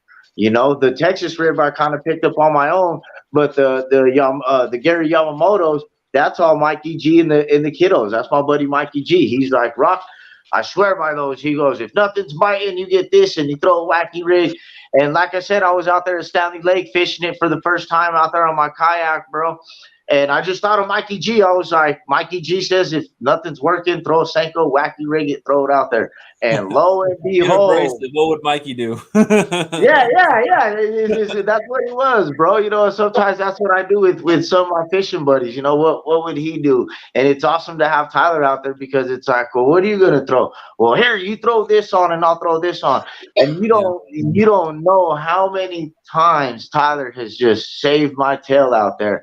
Remember, y'all are competing against each other too, so you can't give each other all the tips. There'll be some competition too out there, right? Like, what'd you catch that fish on? Nothing, man. Worry about yourself.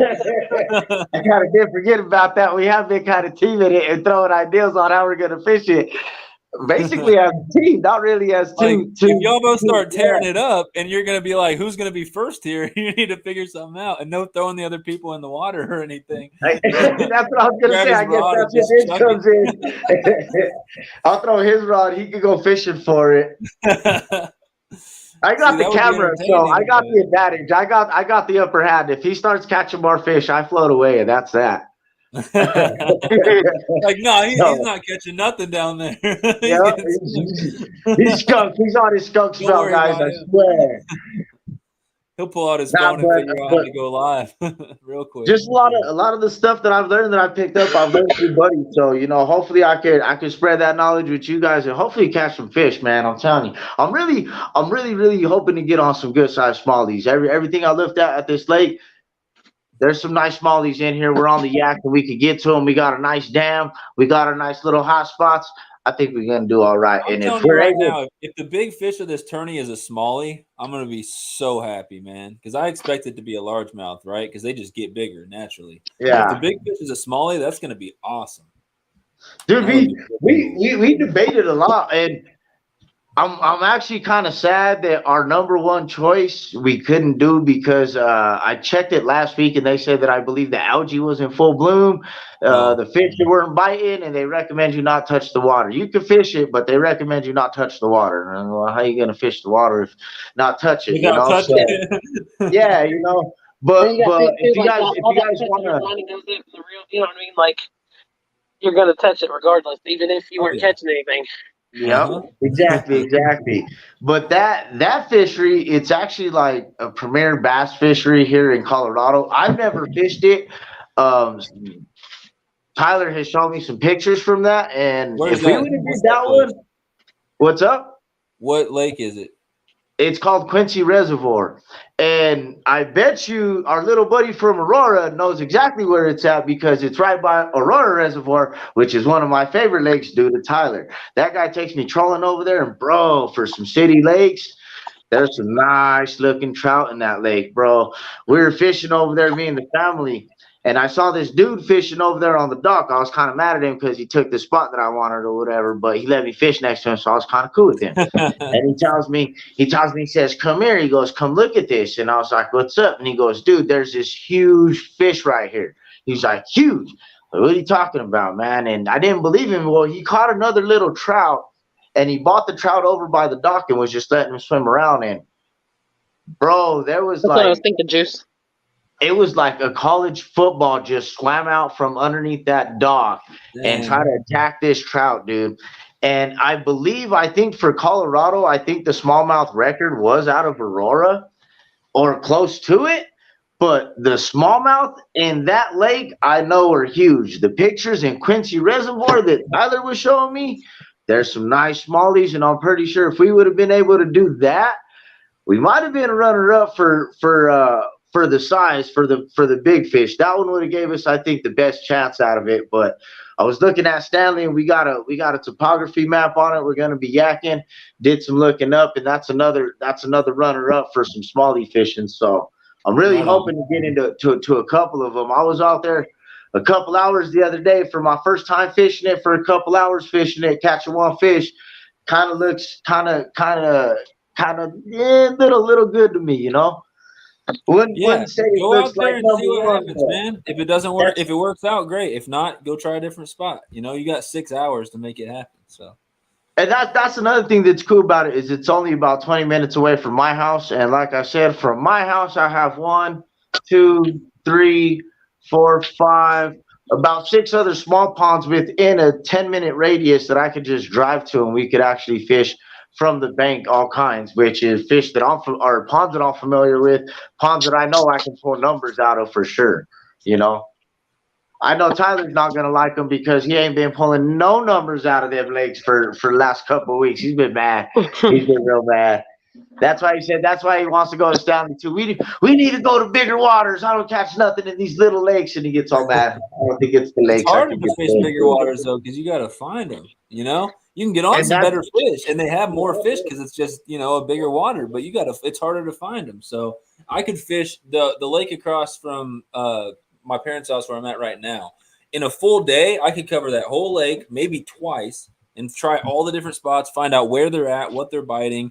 If I had a whole weekend to fish there, the first day might be searching for them. The second day might be tearing them up. But then some of those huge lakes, you could spend, like Table Rock Lake here in Missouri, for example. You could spend your entire lifetime fishing that lake. It's so big that you're never going to be like, I got this lake down. You know where they're at all times. Like you could literally fish there every single day, and you might find some good spots, but you'll never get the whole lake down. So like the bigger the water, the fish will probably get bigger there, right? But then you got to spend that much longer to figure out where the heck they are at any given time. They spread out and they move around. And that's why I was saying, we're at a real big disadvantage by going to this lake. But at the same time, we do got a lot of advantages going for us because I already got a topography of hotspots of this lake. I already know the 2 spots that we want to hit, and not because we say so, not because we think so, but because this guy that basically published this map book of 50 maps has all our depths already lined out for us. He has little spots marked where, hey, go down here in the middle of spring and in the beginning of summer and fish for trout. If you want trout at the beginning of fall and the end of summer, then you go over here and you fish these depths.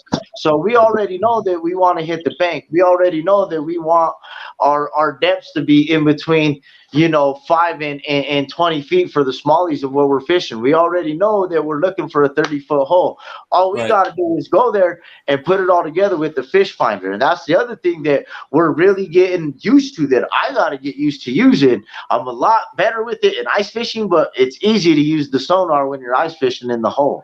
It's a lot different to tell what your bottom is, and that's what I'm still kind of struggling with. That's what I'm still learning, is how to tell a rocky bottom from a weedy bottom, from a sandy bottom, all from looking at my fish finder, because that's another go-to tool that can be absolutely useful if you know how to use it. Fishing lures, fishing baits can be absolutely useful if you know how to use them. If I'm going to be fishing these big lakes, the first thing I got to do is I got to find them. If I can't find them, I can't catch them. So, that's, like I said, we're at a disadvantage because we're at a bigger body of water. We're at a disadvantage because it's going to take us so long to get to our spots. But at the same time, we know what we want to fish. We know where we want to fish. So hopefully it should be good, and like you said, if it's not working, hey, we might have to throw everything out the window, load up the axe, and go somewhere else and try something different. That's why I made it 6 hours, man, because I know the tournaments that I fished on YouTube, sometimes I'll go to the first spot and it's great. Then the bite dies and I got to go somewhere else, or too many people show up, or I get to the first spot that's normally a great spot and it's just they're not hitting that day. And then I have 30, if it takes 30 minutes to get to the next spot, so be it. I still got hours to fish, So that's why I did a full 6 hours. And that way, if people are in different time zones, if you're on the West Coast, 8 o'clock here is 6 a.m. there. They're probably not going to want to be awake at 8 when it starts. Like Fresno might not be awake at 6 a.m. when it starts, but then it goes all the way till 2, so he's still got plenty of time to fish. Now, he very well may be. I don't know. I'm just using that as an example. And then people in the East Coast, it's 3 o'clock at the end when I end the thing at 2. They might have some other stuff to do, so they might have to cut out a little early or something like that. So that's why I did 6 full hours to try to appeal to everyone. And that way, if you're like me and you can just go out there and fish all day, you fish the full 6 hours, that's fine. If you got to come and go, whatever. So that's why I made a 6-hour slot where you can come and go as you please. So move as many times as you got to. What up, Jamie? Welcome in. We got JTC in the house. What's going on, buddy? That's definitely cool. And that actually might be better for us because, hey, it's Labor Day weekend. That is a wake lake. There will be motorboats on that bad boy.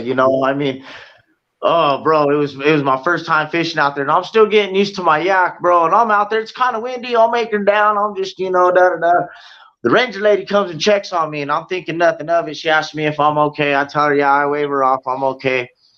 About 2 minutes after she drives off, I get to thinking to myself, why did she come out here to check on me? What's going on? So I kind of start looking at my yak. Well, I didn't have my little plugs unplugged, my hose, my drain hose, I guess, whatever you call them. I didn't have them unplugged.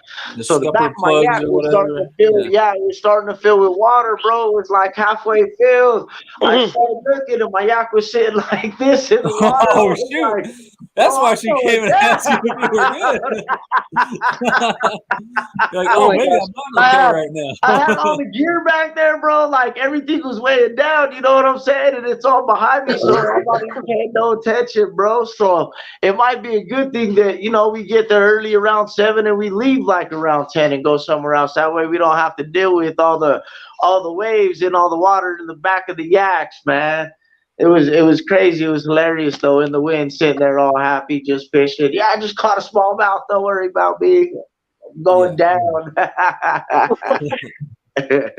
So we're starting at 7:30 Central in the morning. It's 10:30 here right now. So we got I think it's 9 hours, if I'm doing that math right, until the tournament starts. A little less than 9 hours until the live starts tomorrow. The fishing doesn't start till 8, so 30 minutes after that. So I will have to wrap up pretty soon. Plus Molly's over here looking like she's about to pass out. And if I'm screaming while she's trying, the bed's right over there. If I'm screaming while she's trying to sleep, it ain't gonna work. What's up, JTC? Be mad tomorrow. So I'm just gonna give you guys like, I don't know, 5-10 minute warning, something like that, just to let you know. Because I want to get good sleep. If I have to stay awake and count all you guys' fish the whole time, y'all are gonna want good sleep if you're gonna be fishing. I mean, you guys both fish Sunday, so you're not worried about it. But yeah, I got Monday off. Yes. He said he's going to Cherry Creek on Sunday. I know. I saw that. I've never fished Cherry Creek. I've never fished that one. I don't know why. I've been there a couple times. There, but I could be wrong. That one I've never been to. I might have to check that one out too. But I definitely hit Aurora and I definitely hit Quincy. If you guys are in the Metro Denver area, those are two that you definitely want to hit. And if you're hitting Aurora, the dam is your sweet spot for trout. If you're going for bass, Senyak Cove, I believe it's called. Those are the hot spots there. Because that was my other one that I wanted to do. I wanted to do Aurora for bass, but that one's a little bit too big. And me and Tyler are kind of on a kick of, hey, let's do some new waters and see if we can go figure it out type stuff. So that'll be kind of cool. I'm hoping he catches a fish. I'm hoping he catches a bass, man. Yeah. Hopefully his streak ends, man, in the live. That'd be awesome. I want to see everyone get excited. Steve, I just shared the link if you're trying to pop up. I have this issue. So I used to love driving, right? I used to be a driver for a living. And I like driving around. Lately, just the 2.5 hour drive from school or like my apartment down near the school up to here where like my family and my girlfriend is. For some reason, I got these nerves like right next to like near my butt all the way down to my leg. And it just aches. And like it's hurting right now the way I'm sitting. And I'm like, man, how am I going to do this for 12 hours this weekend? I might be like standing up and sitting down and laying down. Do you have a tennis ball? I'm a massage therapist, so you can take me serious here. But do you have a tennis ball? A tennis ball? Yeah. Yeah, I use them for my feet problems too. I roll them around. Yeah, well, golf ball works even better for your feet. But a tennis ball, like while you're sitting in that chair for this tournament, you can switch it up. You can do it like, and this sounds bad, but under your butt cheek. But like in different spots. There'll be places where it's kind of like tender, like you don't want it to hurt, but like hurt something. But you can put it under there, or you can put it behind your back. Like if you can lean up back behind the chair if it's bothering you anywhere there. But like stuff will go from your back down your leg and stuff like that. Yeah, I'll try it, especially on Sunday when you're in. You can tell me more about it, but I'll have a tennis ball with me and see if it does anything. For sure, anything that will help. What's going on, buddy? Welcome in. G'day, guys. How's it going? Yeah, good. I've been out shopping for a while. Can't believe you guys are still going. Yeah, it's almost 11 p.m. here, which normally I stay up late, but my girlfriend doesn't, and she's giving me looks right now, so I'm gonna have to end it soon. Yeah, shit, mate. And they reckon Aussies can talk. Jesus, you guys just go on and on. Well, when you get me talking about fishing, fishing or food. I can talk about here. Hey, Keith, real quick, where do you keep your wallet when you drive? Where do I keep my wallet? Yeah, where do you keep your wallet? On the seat next to me. That's good, but King, if you keep your wallet in your back pocket while you drive, bro, try not to, bro. No, I don't do that. I got a metal wallet that would leave a freaking scar on my butt cheek, bro. All right, no, because I was having hip problems for the longest time, dude. And a buddy told me, dude, do you keep your wallet in your back pocket? And I was like, what are you talking about? Yeah, why? He goes, dude, just take it out, put it in the counter, or put it in your front pocket. Watch after a week, it'll clear up, bro. And sure enough, it did. He said because of the imbalance, it does, bro. Like the way you sit. Yeah, I don't do that, but maybe I'm just unbalanced in general. But just sitting in class all day and sitting on the computer doing your live streams and stuff like can take its toll on your body too. Even if you're I have the George Costanza wallet. If I had it in my back pocket, my head would be on the roof of the Ranger. Yeah. Yeah, well, I don't have that much money, so I wouldn't be raised up at all. But you're right. It's not money. It's not money. It's just filled with cards and crap. Yeah. I got one of those fancy Ridge wallets, like the little metal ones. You know what I'm saying? Yeah. No, I was just going to jump in and wish everyone best of luck in the tourney. It's great to see people out and about and fishing. It's a great pastime. Get you out in nature, and hopefully everyone has a great day and catches lots. Well, I appreciate you coming in. Yeah, I'm a wildlife biologist, so I'm all about getting out in nature anytime I can. So for sure. So, is it catch and release? The tournament, I don't care what people do with the fish as long as they follow their regulations. So, I mean, if you're allowed to keep a couple bass, they're legal size, you're trying to feed your family, I'm not going to stop anyone from that. But I'm assuming most people are going to catch and release everything. So, as long as they follow regulations and they're not being idiots.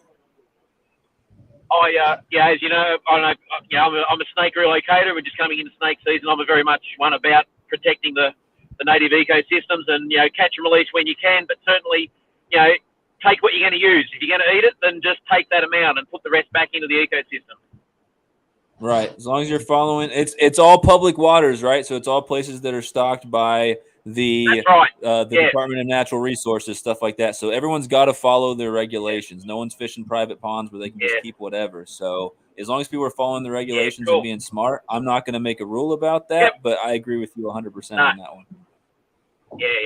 We have Department of Wildlife that does a lot of patrols around, particularly on the bays and that, and they don't catch a lot of people, but there's always a disappointing number of people, and they get caught with 100, 120 undersized fish that are taken out of the bay, and you go, really, like, seriously, guys. We call them the white bucket crew. So people go out with the white bucket and just fill it with whatever they catch. They don't care about regulations, sizes, and it's like you catch a fish this big and you keep it. You're not gonna. What are you gonna eat on that? There's no meat. Like, why are you killing that fish for no reason? And the twofold effect negative on that. One, they're spoiling it for other people that follow the regulations, so they get tighter and tighter. And two, they're doing everyone a disservice because it's unsustainable, and then there's less fish for everyone going forward. Exactly. Yep. Yeah. It's a bass tourney, and most people here have bass is one of the fish. It's like our main game fish here in America. So it's honestly kind of taboo to keep a bass at this point. Like you're going to get some crap if people are out there watching you keep a bass. So I think most people probably will do all catch and release, but it's just become a thing. But there are still people go out there and fill a stringer with fish and keep more than they're supposed to, and that's not going to help the population at all. So absolutely I'm glad you brought that up. Yeah. Enjoy yourself, but be sustainable. That's always my message. Yep. I don't think I'm gonna have to kick anyone out of this tournament, but if someone just starts throwing fish on the bank or something like that, maybe. I don't think that'll happen. Yeah, we have two. We have two in my area here. We've got two species of fish: the European carp, which is introduced, and you can take as many of those, and they get basically either turned into garden fertilizer or they're just an awful bloody fish. And then we have the introduced redfin, which is European perch or British perch. And you can take as many of those as you want. They get up to about 3 to 4 pounds, and they are an absolute beautiful eating fish. They're my favourite, but they're very destructive on our ecosystem here. They're a mongrel fish. They eat everything. So we've got fish species here you're not allowed to throw back if you catch. Like they call them Asian carp. I guess it's becoming like not politically correct to call them Asian carp, but the species would be big head carp or silver carp. And in most states, if you catch those, you've got to throw them on the bank. You've got to eat them. You've got to do something. And they're actually pretty good eating. A lot of people hear carp and they think that's not good to eat. But I mean, if you try it, they're actually not bad. So I was thinking that you said if we threw them on the bank that. Or we could be throwing them on the bank, and I was like, if we catch an Asian carp, we might have to throw it on the bank. I'm not kicking you out for that. If you throw it back, I might kick you out. No, I'm just joking. But like with the bass, if anyone's like, if I see someone keeping 15 bass, and they're like, yeah, I'm gonna take these home and eat them, and I'm like, where are you fishing at? Oh, Florida, and I look it up, and you can only keep 5 or something. I'm gonna have to be like, you're breaking the law right now. I can't have you on my panel breaking the law. You know, I'm keeping all these fish. Anyway, I did end up keeping a mess of bluegill or baby crappie. But I don't know. I'm just about to hit the driveway at home, so I'm going to jump out. But just wanted to pop in and wish everyone good luck and say well done, Sunfish. It's great to see these things organised, and hope everyone has a fantastic day. Thank you. Have a wonderful day. You. Appreciate you, sir. All right, and hope wherever you go, hope they're biting hard. Yep. Thank you. All right, catch you guys. Later, bud. Yeah. Sure, I'm gonna go ahead and drop down too. I think it's about chow time for me, so yeah, me too. I'm gonna drop down and let you guys go, King. I'm looking forward to Sunday. Hot mess. Yes, sir. We'll see. I know. Deuces. Yeah. Good one, man. Later. And I'm gonna let you go too. So actually, I'm gonna do it for Molly because I know she's ready for you to go to bed. She keeps giving me look. She's tugging on me back here, like I'm I'm tired, sure. bro. I You feel said you, we'd girl. stop at 10, and it's almost 11 now. And I want She her to knows. keep rooting for me for Sunday, so I'm gonna say bye She's now. rooting for you. Night, Molly. I don't know if you heard her. She said Night, good sun fishing, and good night, Chad. Yep. Good luck, Alicia. Thank you. All right, so that was cool. We didn't have quite as much smack talk as I wanted, but normally for my channel we keep it pretty chill, so that's probably wise. People aren't used to coming up on my panel and just giving each other heck. But I know if Ted was in this thing and Modog was in this thing and maybe Earl from Reef Robber, it would have been a ton. We wouldn't have held back. But anyway, it was good. I'm glad we talked about the ties. So just to make it official, bring a scale if you're in this thing.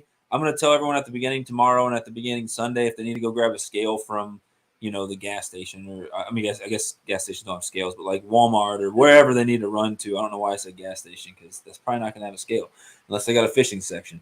But yeah, it'll be, if anyone ties at all, we're just going to go, like if anyone ties on Saturday with each other, we'll just go to whoever had the biggest fish. And then if someone on Saturday ties with someone on Sunday, hopefully they both have a scale and I'll have whatever their biggest fish was written down. And that way I can say on Sunday, like, yes, Alicia caught the same amount as Henry Harrington. You both caught 12, but Alicia's biggest was, 3 pounds, 6 ounces. And Henry's only 3 pound 1, just as an example. So that's what we're going to do for ties. Hopefully we won't have, I want it to be as close as possible without ties. So I think it'd be cool if it was close, right down to the wire. Everyone's still like on the edge of their seat at the end of the live. Like, is someone going to come back? Are they going to win it? But then I don't want to tie. I want them to be one apart from each other, so we don't have to worry about that because it's a numbers tourney. And if we get a tie, Alicia, you did make a good point. I agree to a certain extent that, like, yes, seeing who caught the bigger fish is kind of counterproductive if it's a numbers tourney. But most tournaments are done by weight and by length and stuff like that. And I do have a prize for big fish, so. Whether you're just going for numbers or whatever you're doing, hopefully you have fun, but we have to have some method of deciding a tie, and thinking of what's going to bring out the least amount of problems for me and for everyone else is probably just who had the biggest fish out of the two. But hopefully that won't be a problem. Laugh, do you ever breathe? I swear, sometimes I let him on panel and I'm like, all right, I'm not going to be able to talk for 10 minutes because he's going to come in. He's got a lot of energy, man. He's my hype man. He joined the Discord, and I gave him a special role called the Hype Man. Later, Alicia. All right, Lloyd, I appreciate you, bud. I wish you could join too. Prayers for your family and what you guys got going on and everything like that. And hopefully your dad's all right. Sorry to hear about that, bud. And I'll have to talk to you sometime. Sometime if we're on the same panel or we can talk a little bit more. I'd like to talk to you, or I guess see in action some of the crazy ways that you guys fish out there, because I think a lot of it's the same and a lot of it's much, much different than the way we fish out here. And you guys have different fish, but it's just, different countries use different methods. I know in Asia, they use these big, giant, long cane poles, and they don't have a reel on it at all.